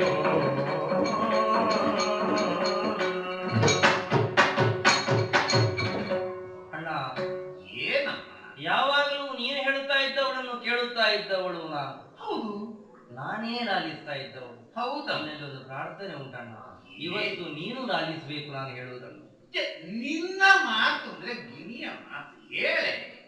ಹಾಗಂತ ಇದು ಬಾಯಿಪಾಠದ ಮಾತಲ್ಲ ಅಣ್ಣ, ನನ್ನ ಹೃದಯದ ಮಾತು. ಹೇಳು ಹೇಳು. ಯಾರೋ ಹೇಳಿಕೊಟ್ಟದ್ದನ್ನು ಹೇಳುತ್ತದಂತೆ ಈಗ. ಆದ್ರೆ ಇಲ್ಲಿ ನಾನು ಪ್ರಪಂಚದಲ್ಲಿರುವಂತಹ ಎಲ್ಲಾ ಹುಡುಗಿಯರಿಗಿರುವಂತಹ ಕಷ್ಟ ಏನು, ಹುಡುಗಿ ನಡೆಯುವಂತಹ ಬಗೆ ಹೇಗೆ ಹೇಗೆ ಇರಬೇಕು ಎನ್ನುವುದನ್ನು ಅರಿತವಳು. ನನಗೆ ಈ ರೀತಿಯಾಗಿ ಹೇಳುವ ಮೊದಲು ಅತ್ತಿಗೆಯಲ್ಲಿ ನೀನು ಕೇಳಿದ್ಯಾ ಅಂತ ಹೇಳಿದ್ರೆ ಹಿಂದಿನ ಧ್ವನಿ ಅಷ್ಟೇ ಅಣ್ಣ. ಹೊರಗಂಡಸರನ್ನು ಕಣ್ಣೆತ್ತಿಯೂ ಕೂಡ ನೋಡಬಾರದು ಎನ್ನುವುದನ್ನು ನೀನು ಅರಿತವನೇ ಹೌದು. ನಾನಿಲ್ಲಿ ಅಜ್ಜನನ್ನು ಅಪ್ಪನನ್ನು ನಿನ್ನನ್ನು ಕೃಷ್ಣನನ್ನು ಬಿಟ್ಟರೆ ಬೇರೆ ಯಾರನ್ನು ನೋಡ್ಲಿಕ್ಕೆ ಹೋಗುತ್ತೆ? ಅದು ಗುರುತು ಪರಿಚಯ ಇಲ್ಲದವರು ಈ ಸ್ವಾಮಿಗಳನ್ನು ಈಗೀಗ ನಂಬುವುದು ತುಂಬಾ ಕಷ್ಟ. ಮತ್ತೆ ಹೋಗಿ ನಾವು ಸುಮ್ಮನೆ ಚಿತ್ರದಲ್ಲಿ ಸಿಲುಕಿಕೊಳ್ಳುವುದಕ್ಕಿಂತ ನಾವು ನಾವಾಗೇ ಇರುವುದು ಒಳ್ಳೆಯದೇ ಅಲ್ಲದೆ. ನೀನು ಹೋಗಿ ಬೇಕಾದ್ರೆ ಬೇರೆ ಒಂದು ಪೂಜೆ ಮಾಡು ಅಂತ ಹೇಳು, ಒಬ್ಬಳೇ ಕೂತು ಮಾಡ್ತೇನೆ. ಅಥವಾ ನಾನು ಸ್ವಲ್ಪ ದಿವಸ ರಾಜಕಾರಣದಲ್ಲಿ ಇರ್ತೇನೆ, ಅಪ್ಪ ಅಮ್ಮನ ಯೋಗಕ್ಷೇಮ ನೋಡಿಕೊಳ್ಳುವ ಹೊಣೆಗಾರಿಕೆಯನ್ನು ನೀನು ವಹಿಸಿಕೊಳ್ಳಬೇಕು ತಂಗಿ ಅಂತ ಹೇಳಿದೆ. ಸಂತೋಷದಿಂದ ಸ್ವೀಕರಿಸ್ತೇನೆ. ಹೊರಗಂಡಸರು ನಾನು ಯೌವನ ನೋಡು ನನ್ನದು. ಹೇಳಿದ ಮಾತು ಬಹಳ ಸಂತೋಷ ಆಯ್ತು. ಎಲ್ರಿಗೂ ಹಾಗೆ ಪ್ರಾಯಕ್ಕೆ ಬಂದ ಹುಡುಗಿಯರು ಹಾಗೆ ಇರಬೇಕಾಗ್ತದೆ. ಪರಗಂಡಸರನ್ನು ಕಣ್ಣೆತ್ತಿ ನೋಡಬಾರದು, ಇದು ನನ್ನದೇ. ಇವರು ಹಾಗೆ ಪರಾತ್ಪರ, ಈ ಯಜ್ಞ ಇವರು ನಿಷ್ಪ್ರಹರ.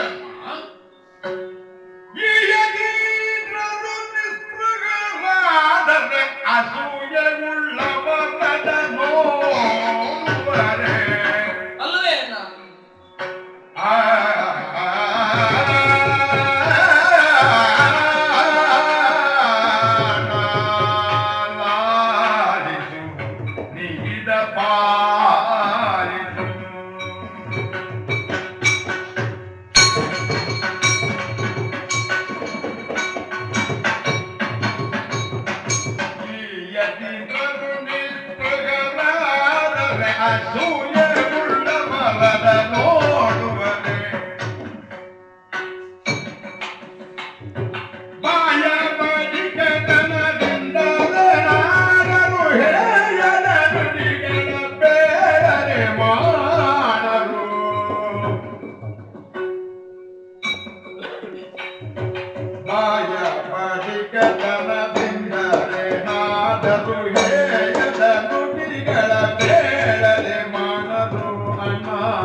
ಬಂದಿರುವಂತಹ ಯತಿಗಳ ಮೇಲೆ ಅಮಿತವಾದಂತಹ ಗೌರವವನ್ನು ಪೂಜ್ಯ ಭಾವವನ್ನು ಹೊಂದಿದಂತಹ ನಿನಗೆ ಅವರು ಪರಗಂಡಸರು ಅಂತ ಹೇಳಿದ ತಕ್ಷಣ ನೋವಾಗುತ್ತದೆ. ಅವರ ಕುರಿತಾಗಿ ಒಳ್ಳೆಯ ಮಾತುಗಳನ್ನು ಆಡ್ತಾ ಇದ್ದಿ, ಪರಾತ್ಪರರು ಅಂತ.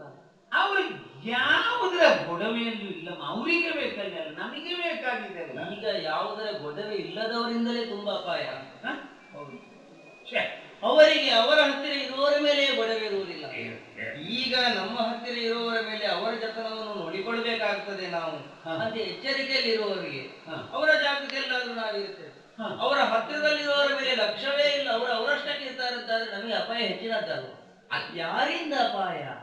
ನೀನಲ್ಲಿ ಅವರಿಗೆ ಬೇಕಾದಾಗ ಇದ್ರಾಯ್ತು, ನಿನ್ನ ಹತ್ರ ಮತ್ತೆ ಕೆಲಸ ಮಾಡಿಸ್ಲಿಕ್ಕಿಲ್ಲಮ್ಮ. ಹೌದಣ್ಣ, ಅವರು ನಿಸ್ಪೃಹರೇ ಆಗಿರ್ಲಿ, ಆದ್ರೆ ಬಾಯಿ ಬಡುಕರಂತಹ ಈ ಸಮಾಜ ನೀನೇ ಆಲೋಚನೆ ಮಾಡು. ಒಂದು ಒಳ್ಳೆಯ ಎಲೆಯ ಮೇಲೆ ಅದ್ಭುತವಾಗಿ ಒಂದು ನೀರ ಬಿಂದು ಮಿನುಗುತ್ತಾ ಇರ್ತದೆ.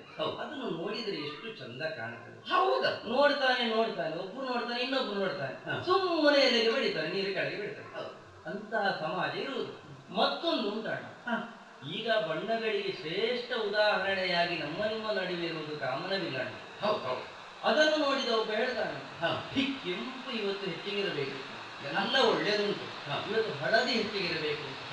ಒಟ್ಟರ್ಥದಲ್ಲಿ ನಾವೇನೇ ಮಾಡಿದ್ರೂ ಕೂಡ ಕೆಡುಕನ್ನೇ ಬಯಸುವಂತ ಬಾಯಿ ಬಡುಕ ಸಮಾಜ ಅಂತ ಒಂದು. ಅದಕ್ಕೆ ಒಂದು ಉದಾಹರಣೆ ಹೇಳ್ತೇನೆ ನಾನು. ಈಗ ನೀನು ಈ ಯುಗಕ್ಕೆ ರಾಮ, ಈ ಹಿಂದಿನ ಯುಗದಲ್ಲಿ ಒಬ್ಬ ರಾಮನಿದ್ದಂತೆ.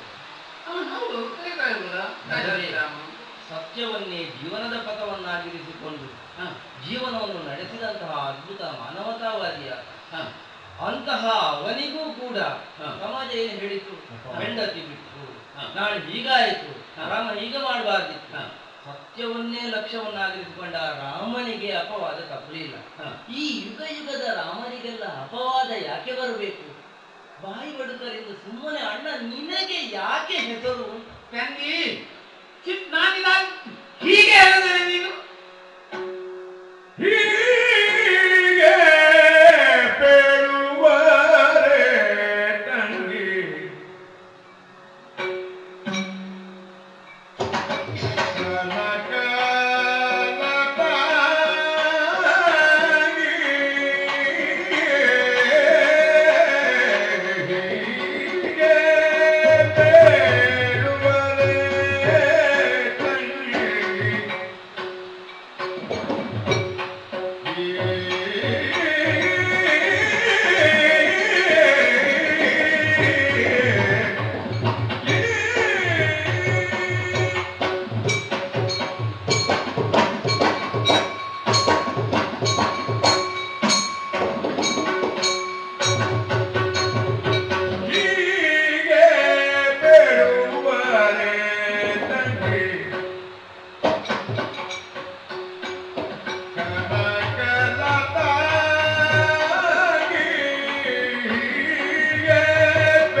ಅದಕ್ಕೆಲ್ಲ ಕಿವಿ ಕೊಡಬೇಡ. ಅದೆಲ್ಲ ಸಾಮಾನ್ಯ ಜನರೊಂದಿಗೆ ವ್ಯವಹರಿಸುವಾಗ ನಾನು ಕಿವಿ ಕೊಟ್ಟದ್ದಲ್ಲ, ನನ್ನ ಮನಸ್ಸು ಕೊಟ್ಟದ್ದು. ನನ್ನ ಮೇಲೆ ಎಷ್ಟು ಹೇಳ್ತಾ ಇದ್ದೆ, ನಾನೆಲ್ಲ ಬಾಯಿ ಮುಚ್ಚಿದ್ದೇನೆ, ಅದೆಲ್ಲ ದೊಡ್ಡ ಸಂಖ್ಯೆ ಅಲ್ಲ.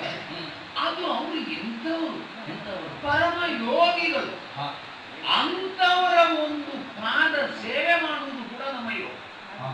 ಇಂಥದ್ದೊಂದು ನಿನಗೆ ಸಿಕ್ಕಿತು ಅಂತೀರಿ, ಅಂದ್ರೆ ವಜ್ರವನ್ನು ಕೈಯಲ್ಲಿ ಇಟ್ಟುಕೊಂಡು ಅಲ್ಲಿ ಅವ ಅದನ್ನು ಗಲ್ಲಿಗಲ್ಲು ಅಂತಾನೆ ಅಂತ ಹೇಳಿ ಅವನ ಮಾತಿಗೆ ಹೇಳುವುದೇ. ಅವ್ರು ಹೇಳೋರು ಹೇಳಿ ನಾನು ಹೇಳ್ತೇನೆ, ನನ್ನ ತಂಗಿಯ ಬಗ್ಗೆ ಏನಾದ್ರೂ ಹೇಳಿದ್ರು ಇವರು ಮುಂದೆ ಹಲ್ಲುಳಿಸಿಕೆ ಇಲ್ಲ, ಕರ್ತವನಿಗೆ ಸಾಧ್ಯ ಇಲ್ಲ. ಹಾಗಾಗಿ ನೀನು ಅದರ ಕೈ ಮಾಡಬೇಡ. ನೀನು ಅವರ ಮನವೊಪ್ಪುವ ರೀತಿಯಲ್ಲಿ ಅವರ ಸೇವೆಯನ್ನು ಮಾಡಿದ್ದೀಯ. ಮನೋವಾಂಛಿತ ಕಾಮನೆ, ಸಾಮಾನ್ಯ ಜನರ ಭಾಷೆಯಲ್ಲಿ ಹೋಗ ಅಂತ ನಿನ್ನ ಮನಸ್ಸಿನಲ್ಲಿ ಏನು ಉಂಟು, ನಮ್ಮ ಜೀವದಲ್ಲಿ ಸ್ವಲ್ಪ ಮಟ್ಟಿಗೆ ಸುಖ ಪಡಲಿಕ್ಕೆ ನಾವು ಎಷ್ಟು ಸುಮ್ಮನೆ ಇದೆ.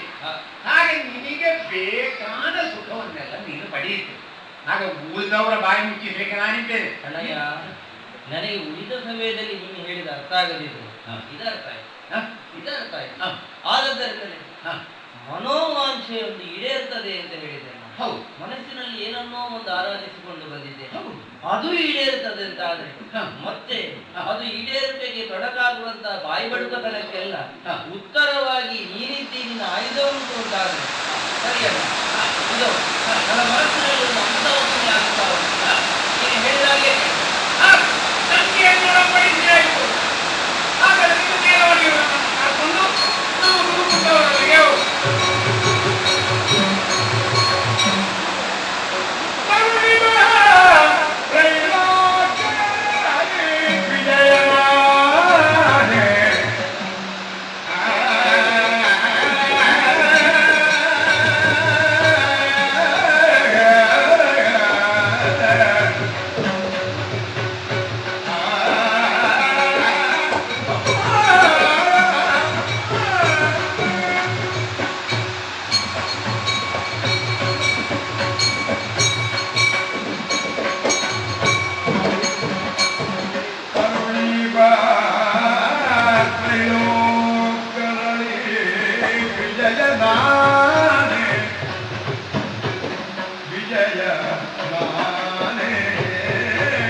ಬಲಭದ್ರನ ತಂಗಿ ಸುಭದ್ರನಾಮಕ್ಕೆ ನಾನು ವಂದಿಸ್ತಾ ಇದ್ದೇನೆ ಮುನಿಶ್ರೇಷ್ಠರೇ. ತರುಣಿ, ಸ್ವಾಮಿ ಒಳ್ಳೆಯದಾಗಲಿ.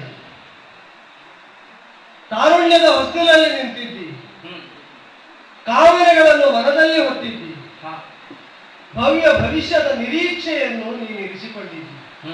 ಅರ್ಥವಾಗುತ್ತದೆ. ನಾನು ಆಡಿದಂತಹ ಸೂತ್ರವನ್ನು ಗ್ರಹಿಸಿದಂತಹ ನಿಮ್ಮಣ್ಣ ನಿನ್ನನ್ನೇ ನಿಯೋಜಿಸಿದ್ದು ಒಳ್ಳೆಯದೇ ಆಯಿತು. ಈ ಸೂತ್ರವನಿಗೆ ಅರ್ಥ ಆದದ್ದು ನನಗೂ ಸಂತೋಷ ಆಯಿತು.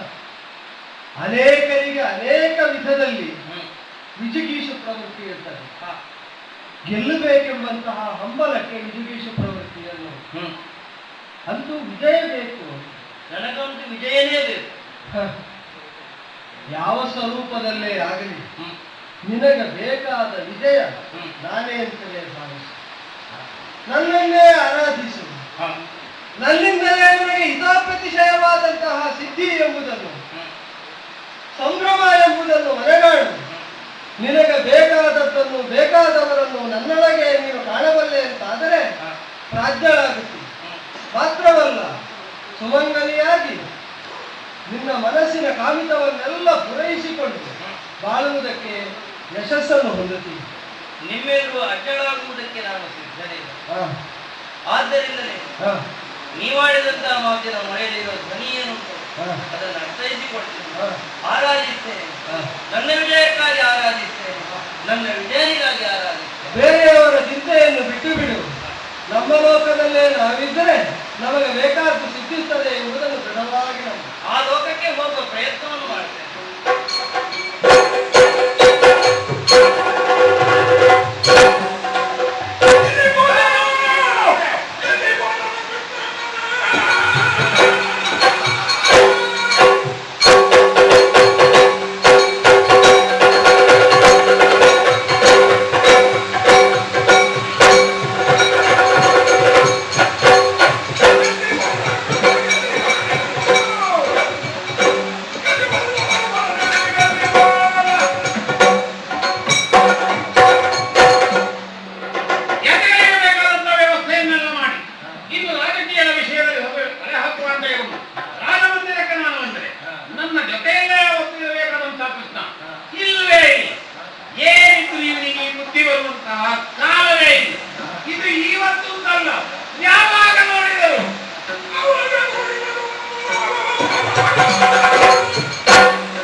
ಹೋಗ್ಲೇ ಇಲ್ಲ ನಾನು ಎಲ್ಲಿಗೂ.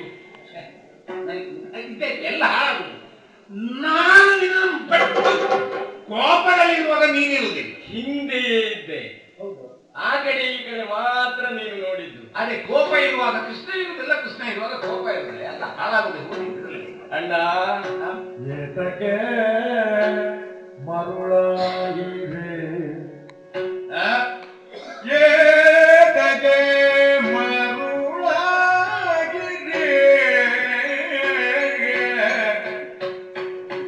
ಅಣ್ಣಯ್ಯ ನೀವೇತಕ್ಕೆ ಮರುಳಾಗಿದೆ, ಅಣ್ಣ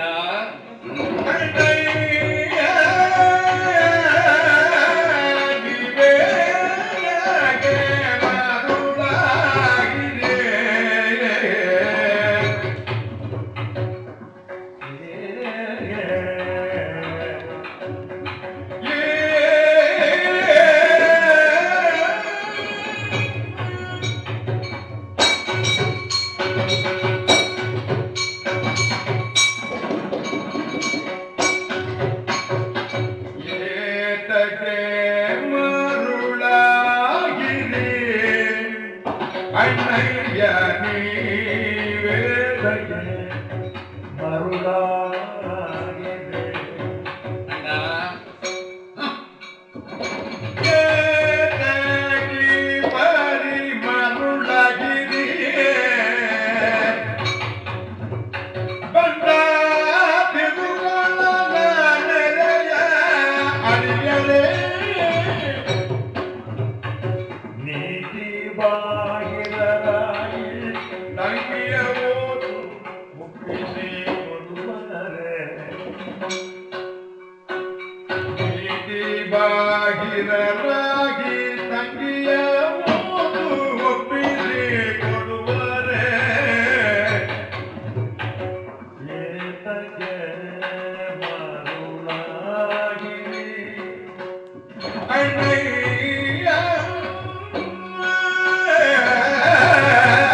ಅಲ್ಲ.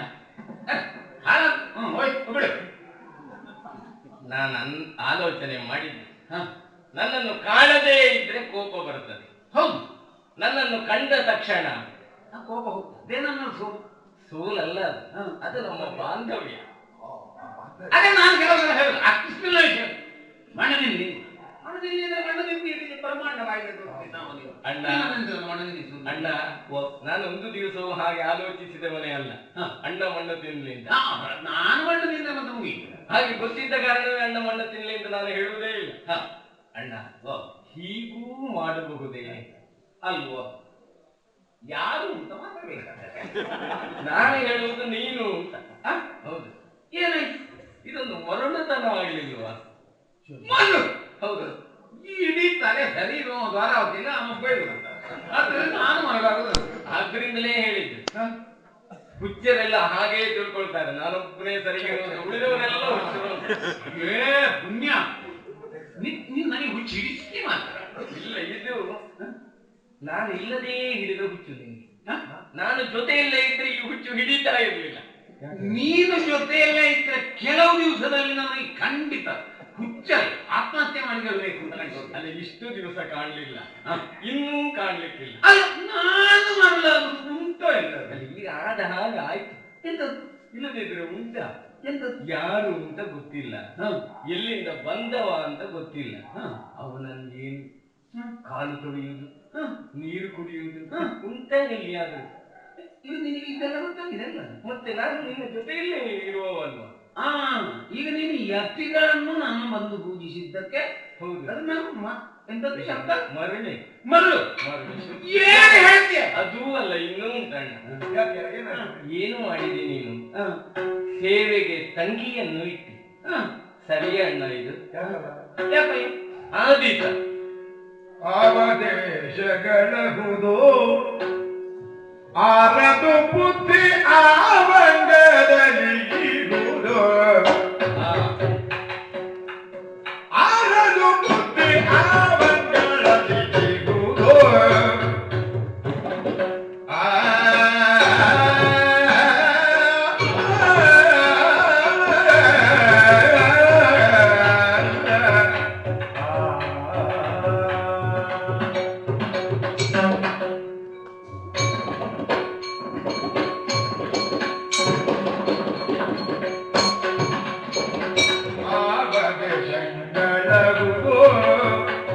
ಆರದು ಬುದ್ಧಿ ಆವಂಗಲರಿಗಿರುವುದು. ಆತನ ಚಿತ್ತ ಆವರಿಯಲು ಬಗುವುದು ಎಂದಿಗುವುದು. ವಿವಿಧವರಿಯದು ಭದ್ರಾ ದೇವಿಯನು ಬಂದವನ ಸೇವೆಗೆ ನೀವು ಬಂದವನಿಗೂ ಭಕ್ತರ ಭಾವರಾಡಿದೆ ಭಾವಿಸದೆ ಬರಿದೆ ಮರುಳಾಗಿದೆ.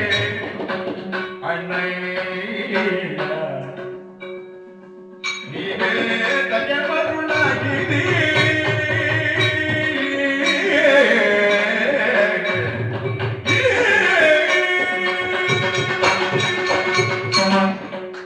ಅವನನ್ನು ಸರಿಯಾಗಿ ತಿಳಿದುಕೊಳ್ಳಿಲ್ಲ ಅಣ್ಣ. ಸರಿಯಾಗಿ ತಿಳ್ಕೊಳ್ಳಿಕ್ಕೆ ಈ ಜಗತ್ತಿನಲ್ಲಿ ಹಾಗಾದ್ರೆ ಏನು ಇಲ್ಲ ಅಂತಲೇ ಅರ್ಥ. ನಮಗೆ ಅಲ್ಲಿಗೆ ಮುಟ್ಲಿಕ್ಕೆ ಸಾಧ್ಯ ಇಲ್ಲ. ಹಾಗಲ್ಲ, ಮತ್ತೆ ಅವನು ಯತಿಯೋ, ಸನ್ಯಾಸಿಯೋ, ಬೈರಾಗಿಯೋ, ಸಿದ್ಧಪುರುಷನೋ, ಅವಧೂತನೋ, ಕುಟೀಚಕನೋ, ಹಂಸನೋ, ಪರಮಹಂಸನೋ, ಏನು ಅವ? ಏನೋ ಒಂದು ಒಳ್ಳೆ ಹಾಗೆ ಹೇಳಿದ್ರೆ ಆಗ್ತದ ಅಣ್ಣ? ಹಾಗೆ ಹೇಳಿದ್ರೆ ಆಗ್ತದ? ಎಲ್ಲಿಂದ ಬಂದಿದ್ದಾನೆ ಅಂತ ಗೊತ್ತಿಲ್ಲ. ಯತಿಗಳಿಗೆ ಎಲ್ಲ ವ್ಯಾಪ್ತಿ ಇದೆ, ಸಂಚಾರ ಇಷ್ಟೇ ವ್ಯಾಪ್ತಿಯೊಳಗಡೆ ಮಾಡಬೇಕು. ಅವರು ಸಿಕ್ಕಿದಲ್ಲಿಗೆಲ್ಲ ಹೋಗುವ ಯತಿ ಅಲ್ಲ. ಶಾಸ್ತ್ರ ಏನು ಹೇಳ್ತದೆ ಅಂದ್ರೆ 2 ಗ್ರಾಮ ವ್ಯವಸ್ಥೆ ಮಾಡಬಾರದು. ಗ್ರಾಮ ಎನ್ನುವುದಕ್ಕೆ ಯತಿ ಧರ್ಮದಲ್ಲಿ 3 ಮಂದಿ ಸೇರುವುದಕ್ಕೆ ಗ್ರಾಮ ಅಂತ ಹೆಸರು.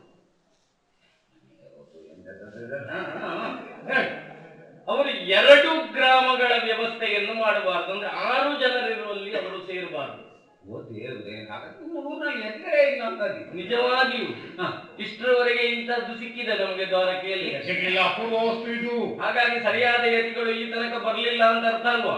ಆದ್ರೆ ಇದ್ದದ್ರಲ್ಲಿ ಈಗ ಬಂದವ ಸರಿಯಲ್ಲ ಅಂತ ಅರ್ಥ ಅಲ್ವಾ? ಈ ಯತಿ ಸರಿಯಾದ ಯತಿಗಳು ದ್ವಾರಕೆಗೆ ಬರುವುದಿಲ್ಲ. ಒಬ್ಬ ಬಂದಿದ್ದಾನೆ ಅಂತಂದ್ರೆ ಅವ ಸರಿಯಾದವನಲ್ಲ. ಅದನ್ನು ಸರಿ ಮಾಡ್ಲಿಕ್ಕೆ ವ್ಯವಸ್ಥೆ ಮಾಡಿದ್ದೇನೆ. ಏನು ಸರಿ ಮಾಡುವುದಣ್ಣ? ಅಣ್ಣ, ಅವನ ನೆಲೆಯೇ ಗೊತ್ತಿಲ್ಲ. ಯಾವ ಹುತ್ತದಲ್ಲಿ ಯಾವ ಜಾತಿಯ ಹಾವು ಇರ್ತದೆ ಅಂತ ನಮ್ಗೆ ಗೊತ್ತಾಗ್ತದೆ ಗೊತ್ತು. ಯಾವ ಪುರುಷನ ಬುದ್ಧಿ ಯಾವ ರೀತಿ ಇರ್ತದೆ ಅಂತ ನಮಗೆ ವ್ಯವಹಾರ ಮಾಡದೆ ಗೊತ್ತಾಗ್ತದೆ ಇಲ್ಲೋ. ಅಗ್ನಿಯ ಸಮೀಪ ತುಪ್ಪದ ಪಾತ್ರವನ್ನು ಇಟ್ಟರೆ ಏನಾಗ್ತದಣ್ಣ? ಗಟ್ಟಿ ತುಪ್ಪ, ಒಳ್ಳೆ ಹೋಮ ಕೇಳಿ. ಬೆಣ್ಣೆ ಇಟ್ಟರೆ ಏನಾಗ್ತದೆ ಅಣ್ಣ? ಬೆಣ್ಣೆ ಇಟ್ಟರೆ ತುಪ್ಪ ಆಗ್ತದೆ. ತುಪ್ಪ ಆಗ್ತದೆ. ಹೌದು, ತುಪ್ಪ ಆಗಬೇಕಾದ್ರೆ ಕಾಯಿಸಬೇಕು. ಕಾಯುವ ಅಲ್ಲಿಯವರೆಗೂ ಸಿದ್ಧವ. ತುಪ್ಪ ಕರಗಿ ನೀರಾಗಿ ಅಗ್ನಿಯಲ್ಲಿ ನಾಶವಾಗಿ ಹೋಗುತ್ತದೆ. ನಾನು ತುಪ್ಪ ಕಾಯಿಸುವ ವ್ಯವಹಾರವನ್ನು ಹೇಳಿದ್ದಲ್ಲ. ಬೆಣ್ಣೆ ಕಾಯಿಸಿ ತುಪ್ಪ ಮಾಡುವ ಗೃಹಿಣಿಯ ಕೆಲಸವನ್ನು ಹೇಳಿದ್ದಲ್ಲ. ಮತ್ತೆ ಒಬ್ಬ ಪುರುಷನ ಜೊತೆಯಲ್ಲಿ ಪುರುಷನ ಸೇವೆಗೆ ತಂಗಿಯನ್ನಿಡುವುದ? ಪುರುಷ ಯತಿ ಧರ್ಮವೇ ನಿಷೇಧಿಸಿದೆ ಸ್ತ್ರೀಯರನ್ನು ಸಮೀಪದಲ್ಲಿ. ಇರಬಹುದು, ಆದ್ರೆ ಇವರು ದೊಡ್ಡವರು. ಎಷ್ಟು ದೊಡ್ಡವರಾದರೂ ಯತಿ ಹೌದಾ ಅಲ್ವಾ? ಯತಿ ಹೌದು. ಹೌದಲ್ಲ? ಹೌದು. ಈ ಲೋಕದ ಪ್ರಜ್ಞೆ ಇದ್ದವರ ಹೌದಾ ಅಲ್ವಾ? ಲೋಕದ ಪ್ರಜ್ಞೆ ಉಂಟು, ಆದ್ರೆ ಎಷ್ಟು ಬೇಕೋ ಅಷ್ಟೇ ವ್ಯವಹಾರ. ನಿನ್ನ ಮಾತನ್ನು ಕೇಳುವಷ್ಟು ಪ್ರಜ್ಞೆ ಉಂಟು. ನಿನ್ನ ಪಲ್ಲಕ್ಕಿಯನ್ನು ಏರುವಷ್ಟು ಪ್ರಜ್ಞೆ ಉಂಟು. ನಿನ್ನ ದೂತರಿಂದ ಹೊರಿಸಿ ಇಲ್ಲಿಗೆ ಬರುವಲ್ಲಿವರೆಗೆ ಪ್ರಜ್ಞೆ ಉಂಟು. ಎಲ್ಲ ಪ್ರಜ್ಞೆ ಉಂಟು. ಅವನು ಬಿಟ್ಟದ್ದು ಯಾವ ಪ್ರಜ್ಞೆ? ಯಾವುದನ್ನು ಬಿಡ್ಲಿಲ್ಲ. ನನಗೆ ಬೇಕಾಗಿ ಅಲ್ವನ ಬಂದದ್ದು. ನಿನಗೆ ಬೇಕಾಗಿ ಆದರೂ ಬರುವ ಹಾಗಿಲ್ಲ ಅವ ಸರಿಯಾದ ಯತಿಯಾಗಿದ್ರೆ. ನಿನಗೆ ಈಗ ಹಿಡಿದದ್ದೇ ಹುಚ್ಚನ್ನು ನಾನು ಹಿಡಿಸ್ಲಿಕ್ಕೆ ಏನಿಲ್ಲ. ಅಲ್ಲ, ಯತಿಗಳು ಅಂದ್ರೆ ಎಂತ ನನಗೆ ಗೊತ್ತಿಲ್ಲ, ನಿನಗೆ ಗೊತ್ತುಂಟಮ್ಮ. ನಿನಗೆ ಗೊತ್ತಿಲ್ಲದ ಕಾರಣವೇ ಹೇಳಿದ್ದು ನಾನು. ಅವ ಯತಿ ಅಲ್ಲ. ಈಗ ತಂಗಿಯನ್ನು ಸೇವೆಗೆ ನಿಲ್ಲಿಸಿ ಬಂಟರ ಭಾವ ಆಗಬೇಕಾದ ಪ್ರಸಂಗ ಬಂದ.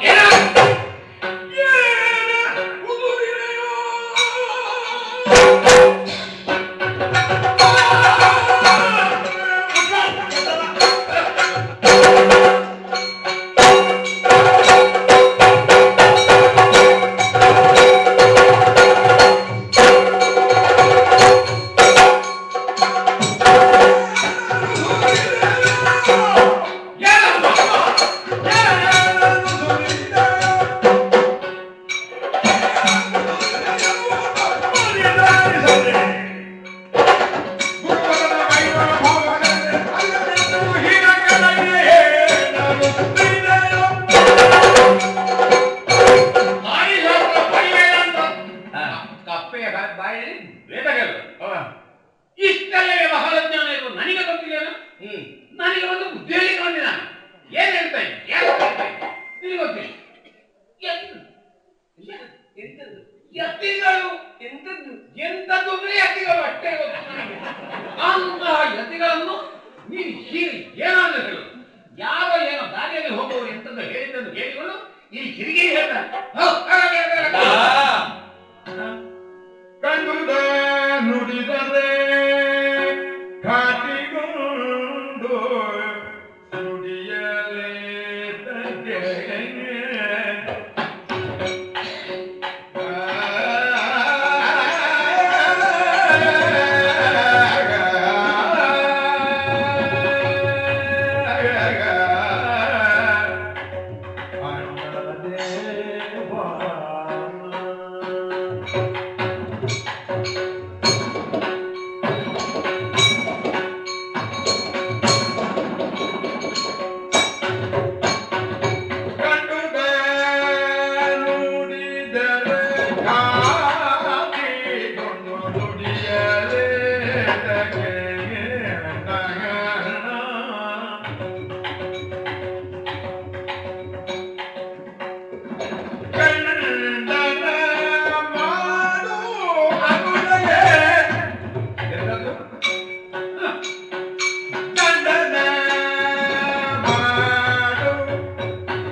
ಅಲ್ವೇ?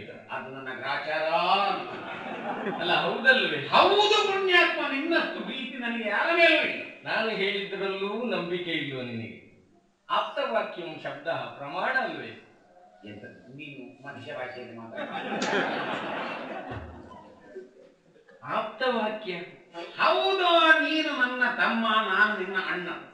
ನಿನ್ನ ಮಾತನ್ನು ಯಾವತ್ತೂ ನಾನು ಒಪ್ಪಿದವನಿ. ಅದು ಇವತ್ತಲ್ಲ. ಅದೇನು ಅಂತ ಇವತ್ತು ಒಪ್ಪದೇ ಇರುವುದಕ್ಕೆ ಕಾರಣ ಏನು? ಯಾರ್ಯಾರು ಹೇಳ್ತಾನೆ ಹೇಳಿಕೊಂಡು ಎಂತದಾದ್ರು ಹೇಳು. ಈಗ ನಾನು ಯಾರ ಮಾತನ್ನು ಕೇಳಿ ಹೇಳುವುದಲ್ಲ ಅಣ್ಣ, ಮತ್ತೆ ನಾನೇ ಸ್ವತಃ ತರ್ಕಿಸಿ ಇಂತಹದ್ದೊಂದು ಅಣ್ಣ ತಿಳಿದುಕೊಂಡ ಹಾಗೆ ಇರುವುದಕ್ಕೆ ಸಾಧ್ಯವೇ ಇಲ್ಲ ಎನ್ನುವುದನ್ನು ನಿರ್ಣಯಿಸಿದೆ. ತರ್ಕವೂ ಕಣ್ಣಿ ಆಯ್ತು. ಆದ್ರಿಂದ ಹೇಳಿದ್ದು ಮಾಡಿದ್ದು ಸರಿಯಲ್ಲ ಅಂತ. ಈಗ ತಂಗಿಯನ್ನು ಸೇವೆಗೆ ಇರುವುದು ಹೌದು, ಎಲ್ಲಿಯಾದ್ರೂ ಉಂಟ? ತಂಗಿ ಒಳ್ಳೇದಾಗ್ಬೇಕು, ಅವಳ ಭವಿಷ್ಯತ್ತು ಒಳ್ಳೇದಾಗಬೇಕು, ಅವಳಿಗೆ ಕಲ್ಯಾಣ ಆಗ್ಬೇಕು, ಅವಳ ನಿಲ್ಸಿದ್ದೇನೆ ನಾನು. ಈ ಕಲ್ಯಾಣ ಆಗಬೇಕು ಅಂತ ಅಲ್ಲೇ ಇರಿಸಿದ್ರೆ ಕಲ್ಯಾಣ ಆಗುವುದೇನೆ?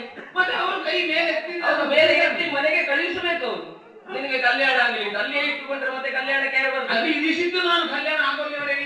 ಹೌದು, ಕಲ್ಯಾಣ ಆಗೋಲ್ಲಿವರೆಗೆ ಅಲ್ಲೇ ಇರಿಸಿದ್ರೆ ಇನ್ನು ಯಾರು ಬರ್ತಾರೆ ಅವರನ್ನು ಕಲ್ಯಾಣ ಆಗ್ಲಿಕ್ಕೆ? ಯಾರು ಬರ್ತಾರೆ? ಗಂಡಸು ನಾನು ನಿಲ್ತೇನೆ. ಅವನನ್ನೇ ಮದುವೆ ಮಾಡು ನೀನು ಅವರಿಗೆ. ಗಂಡಸಲ್ವೇ ಆತ?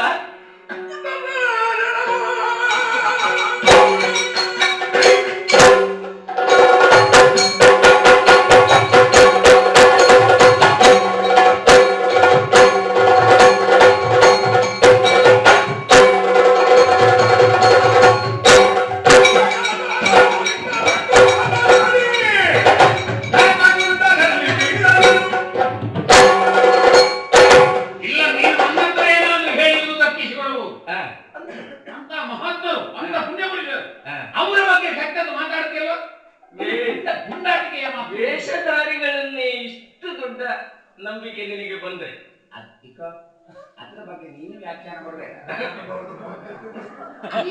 ಸ್ತ್ರೀ ವೇಷ ಮಾಡಿ ಯಾರ್ಯಾರ ಮಲಗುವ ಕೋಣೆಗೆ ಹೋಗಿ ಅವರನ್ನು ಹಾಳು ಮಾಡಿ ಬಂದವ. ಇವ ನನಗೆ ವೇಷಧಾರಿಗಳ ಅಣ್ಣ,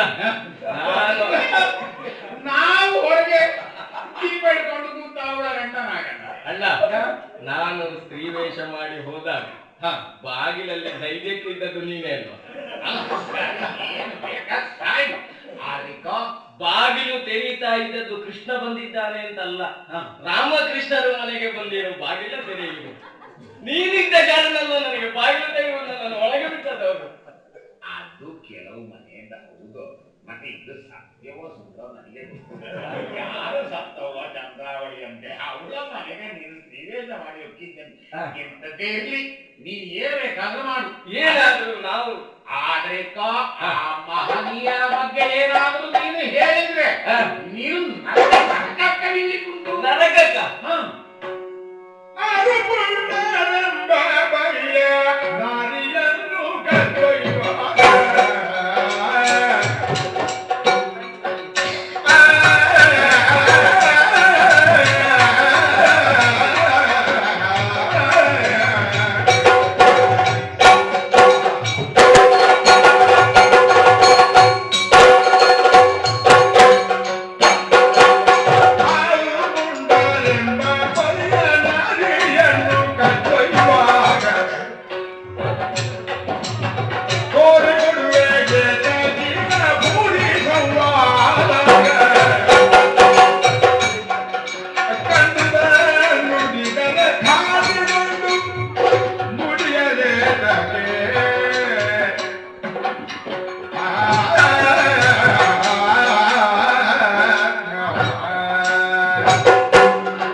ಸ್ವಭಾವವೇ ಹಾಗೆ. ಅಲ್ಲ, ನಿನ್ನ ಪುಂಡರಿಗೆ ಜಗತ್ತೆಲ್ಲ ಪುಂಡರ ಹಾಗೆ ಹಾಗಲ್ಲ ಅಣ್ಣ. ಮತ್ತೆ ಬೆಳ್ಳಗಿದ್ದದ್ದೆಲ್ಲ ಹಾಲು ಅಂತ ನಂಬಿ ಬಿಡುವವ ನೀನು. ಮೊದಲಿಂದಲೇ ಹಾಗೆ. ಬೆಳ್ಳಗೆ ಖಂಡಿತ ಹಾಲು. ಕಪ್ಪು ಕಂಡದ್ದೆಲ್ಲ ಇದ್ದಲು ಅಂತ ಮಾತ್ರ ನಾನೇನು ಇಲ್ಲ, ನಾನು ಹೇಳಿದ್ದು ಬೆಳ್ಳಗೆ ಕಂಡದ್ದೆಲ್ಲ ಹಾಲು. ಹೌದು. ಹಾಗೆಯೇ ನೀನು ಬೆಳೆದವ. ನಿನಗೆ ಒಬ್ಬ ಎರಡು ವೇದಾಂತ ವಾಕ್ಯವನ್ನು ಹೇಳಿದ್ರೆ ಅವನು ದೊಡ್ಡ ಜ್ಞಾನಿ. ದೊಡ್ಡ ಜ್ಞಾನಿ ಹೇಳಿದ್ರೆ ನನಗೆ ಅರ್ಥವೇ ಆಗಿಲ್ಲ. ಆದ್ರಿಂದಲೇ ಹೇಳಿದ್ದು ನಾನು ನಿನಗೆ ಏನೂ ಅರ್ಥ ಆಗದೆ ಇದ್ದದ್ರಿಂದಲೇ ಅವ ವಸ್ತುತಃ ಸನ್ಯಾಸಿ ಅಲ್ಲ. ಸರಿ, ಏನು ಮಾಡಿ ಏನು ಮಾಡ್ಲಿಕ್ಕೆ ಸಾಧ್ಯ ಅವ ಏನು ಮಾಡಿ ನೀನ್ ಇಟ್ಟಿದೆಯಲ್ಲ ಈಗ ಹೌದು ತಂಗಿಯನ್ನು, ಹೌದು, ಅವಳನ್ನು ಹಾರಿಸಿಕೊಂಡು ಹೋದ. ಶಿವ ಶಿವ ರಾಮ ರಾಮ ರಾಮ ರಾಮ ಶಿವ ಶಿವ ಶ್ರೀರಾಮ ಶಿವ ಶಿವ ಗಿಡ್ಡ ಕ್ರೂರವ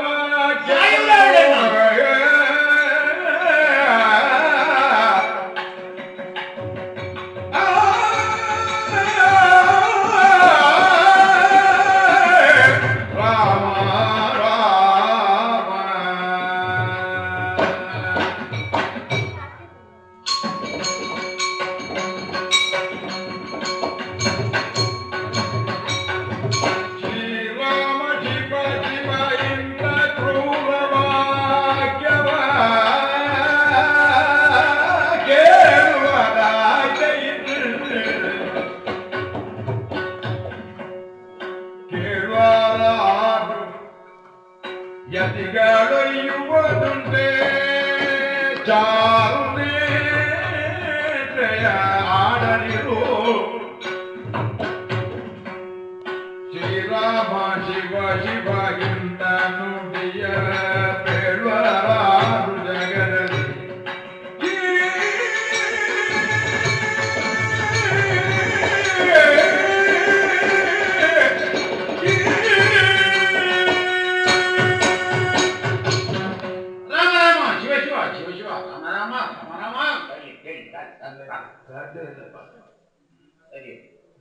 ಸಾಧ್ಯ ಇಲ್ಲ. ಎಂತದ್ದು ತಮ್ಮ, ಯಾಕೆ ಹೀಗೆ ಹುಚ್ಚ ಕಟ್ಟಿ ಎಣ್ಣಿ ಕೇಳುವುದಿಲ್ವಲ್ಲ? ಎಂತದ್ದು ನೀನು ನನ್ನನ್ನು ಹುಚ್ಚ ಅಂತ ಹೇಳಿದೆ, ನಾನು ಮಾತಾಡಲಿಲ್ಲ, ನನ್ನ ತಮ್ಮ ಹೇಳಿ ಇದ್ದದ್ದನ್ನು ಹೇಳಿದ. ಹಾಗೆ ನಾನು ಮಾಡಿ ಇಲ್ಲಿ ಏನಾದ್ರು ಇಲ್ಲಿ ಹೇಳಬೇಕು ಇದ್ದದ್ದನ್ನು ಹೇಳಿ ಹೋಗಿ ಬನ್ನಿ ಅಂತ ಬಿಟ್ಟು ಪರಮಯೋಗಿ ಹೋಗುವುದು ಯಾಕೆ ಅಣ್ಣ? ಹೋಗುದು ಯಾವ ನರಕಕ್ಕೆ ಹೋಗ್ಬೇಕು ನೀನು? ನಾನು ಸನ್ಯಾಸ ದೇವರು ಅದು ಗೊತ್ತುಂಟ ನಿನಗೆ? ಸನ್ಯಾಸಿಗಳ ಆಗಲೇ ಹೇಳಬಾರ್ದೇನು ಅಣ್ಣ? ನಿನಗೆ ಸನ್ಯಾಸಿಗಳ ಕಥೆ ನನಗೆ ಗೊತ್ತಿದ್ದಷ್ಟು ಗೊತ್ತಿಲ್ಲ ಅಣ್ಣ. ಎಂತದ್ದು? ಪುಲ್ಲಯತಿಯ ಸೇವೆಗಿಡುವುದು ಉಳಿದವ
ನಿನಗೆ ಒಂದು ಸಾಕ್ಷಿಯನ್ನು ಬೇಕಾದ್ರೆ ಕೊಡ್ತೇನೆ. ಅವ ಸಮುದ್ರ ದಾಟಿ ಬಂದನ ಇಲ್ಲಿಗೆ. ಯಾರು ನಿನ್ನ ಮಾವನ? ಆ ಸನ್ಯಾಸಿ ರಾವಣ. ಅಲ್ಲ, ಇವ ಈಗ ಸಮುದ್ರದ ಒಳಗಡೆ ಬಂದನ. ಮತ್ತೆ ನಾವು ನೋಡಿಲ್ಲ. ಮತ್ತೆ ಇಲ್ಲಿ ಬಂದದ್ದು ಹೇಗೆ ಅವ? ಹೇಗೆ ಬಂದ? ಹಾರಿ ಬಂದನ. ಅವರ ಶಕ್ತಿ ಎಂತದ್ದು? ಅವರ ಸವಾಲ ಅವ್ರು ಏನಾದ್ರು ಸಮುದ್ರ ದಾಟಬಾರದಲ್ಲ. ಯತಿಗಳು ಜಗದ್ಗುರುಗಳಂತೆ. ಜಗತ್ತಲ್ಲ, ಎಲ್ಲಿಯ ಗುರು ಆದ್ರೂ ಸಮುದ್ರ ಉಲ್ಲಂಘನೆ ಮಾಡಬಾರದು. ಮಾಡಿದ್ರೆ ಭ್ರಷ್ಟ ಯತಿ ಆಗ್ತಾನೆ. ಇದು ಒಂದು ವಿಚಾರ. ಈ ನಿನ್ನಲ್ಲಿ ಇಷ್ಟು ಜನ ಬಂದ್ರಲ್ಲ, ಅವರಿಗೆಲ್ಲ ಬಹಿಷ್ಕಾರ ಹಾಕಿದ್ಯಾ ನೀನು? ಸನ್ಯಾಸಿಗಳು ಯಾರು ಬರಲಿಲ್ಲ. ಸನ್ಯಾಸಿಗಳು ಯಾರು ಬರಲಿಲ್ಲ. ನನ್ನಲ್ಲಿಗೆ ಬರುವವರು ಋಷಿಗಳು, ಮಹರ್ಷಿಗಳು, ದೇವಋಷಿಗಳು. ಅದು ವರ್ಗವೇ ಬೇರೆ. ಎಂತ ಕರ್ಮ ಎಲ್ಲ ಕಾಲಿ ಬಂದದ್ದು ನಿನಗೆ ವ್ಯತ್ಯಾಸವೇ ಗೊತ್ತಿಲ್ಲ. ಅಣ್ಣ. ನೀನು ಹೇಳಿದಿ ಆ ಯತಿಯ ಮಹಿಮೆ. ಹೌದು, ನಿಮಗೊಂದು ಕತೆ ಗೊತ್ತಿಲ್ಲ? ಯತಿಯ ವೇಷದಲ್ಲಿ ಹಿಂದೆ ಒಮ್ಮೆ ಅಪಹರಣ ಮಾಡಿದ್ದು. ಅದು ಎಲ್ಲಾ ಯತಿಗಳಿಗೂ ಅದೇ ಹೆಸರಾಗಲಿ. ಹೌದಪ್ಪ, ನಂಬಬಾರದು ಅಂತ ಎನ್ನುವುದಕ್ಕೆ ಅದು ಉದಾಹರಣೆ. ಹೌದಾ, ಯತಿಗಳನ್ನು ನಂಬಬಾರದು. ತ್ರೇತಾಯುಗದಲ್ಲಿ ಆಗಿ ಹೋಯ್ತಂತೆ. ಏನಾಗಿ ಹೋದದ್ದಲ್ಲ, ಸರಿಯಾಗಿಯೇ ಆಗಿದೆ ಆ ಕಾಲದಲ್ಲಿ ಒಂದು ಘಟನೆ. ಹಾಗೆ ಈ ಕಾಲದಲ್ಲೂ ಒಂದು ಘಟನೆ ಆಗಿ ಹೋದ್ರೆ ನನಗೆ ನೀನು ಎಚ್ಚರಿಕೆ. ಹೌದು, ಇದ್ದದ್ದನ್ನು ಹೇಳಿದ್ದೇನೆ ಅಣ್ಣ. ಮುಂದೆ ಏನಾದ್ರೂ ಆದ್ರೆ ನನ್ನನ್ನು ಕರೀಬಾರದು. ಇದಕ್ಕೊಂದು ಇತ್ಯರ್ಥ ನಾನು ಹೇಳಬೇಕಲ್ಲ. ಆಯ್ತು, ಅದಕ್ಕೇನಾಗಬೇಕು? ಇಂತಂದು ಹರದರ ಮಗನಿರುಳ ಮುಳಗರ ಮುಂದಪ್ಪ ಕಜ್ಜಕ ನಿರಾತಂಕವಾಯ್ತೆಂದು ಸಂತೋಷವಂತಾರ್ದು ತೆರಳಿದ ಮಂದಿರಕ್ಕೆ ನಿನ್ನ ದಾರಿಯಲ್ಲಿಗೆ ನನ್ನ ದಾರಿಯಲ್ಲಿಗೆ ಇಂತೆಂದು ಹರದರ ಮಗನಿರುವೆ ಮುಳಗರ ಮುಂದಪ್ಪ ಕಜ್ಜಕ ನಿರಾತಂಕ ಆಯ್ತೆಂದು ಸಂತೋಷವಂತಾರ್ದು ತೆರಳಿದ ನಗರ ಮನೆಗೆ.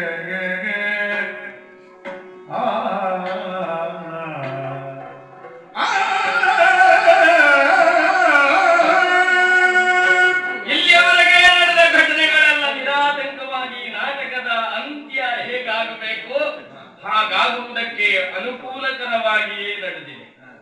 ನನ್ನ ಉದ್ದೇಶ, ಪಾರ್ಥನ ಅಪೇಕ್ಷೆ, ನಮ್ಮವರ ಹಲವರ ಅಭೀಪ್ಸೆ ಇದೆಲ್ಲವೂ ನೆರವೇರುವ ಕಾಲ ಬೇಗ ಕೈಗೂಡುತ್ತದೆ. ಸುಭದ್ರಾ ಕಲ್ಯಾಣವೇ ನೆರವೇರುತ್ತದೆ. ಅದರೊಂದಿಗೆ ಜಗತ್ತಿಗೆ ಮಂಗಳವಾಗಲಿ, ಮಂಗಳವಾಗುತ್ತದೆ. ಆ ಕಾಲವನ್ನು ನಿರೀಕ್ಷೆ.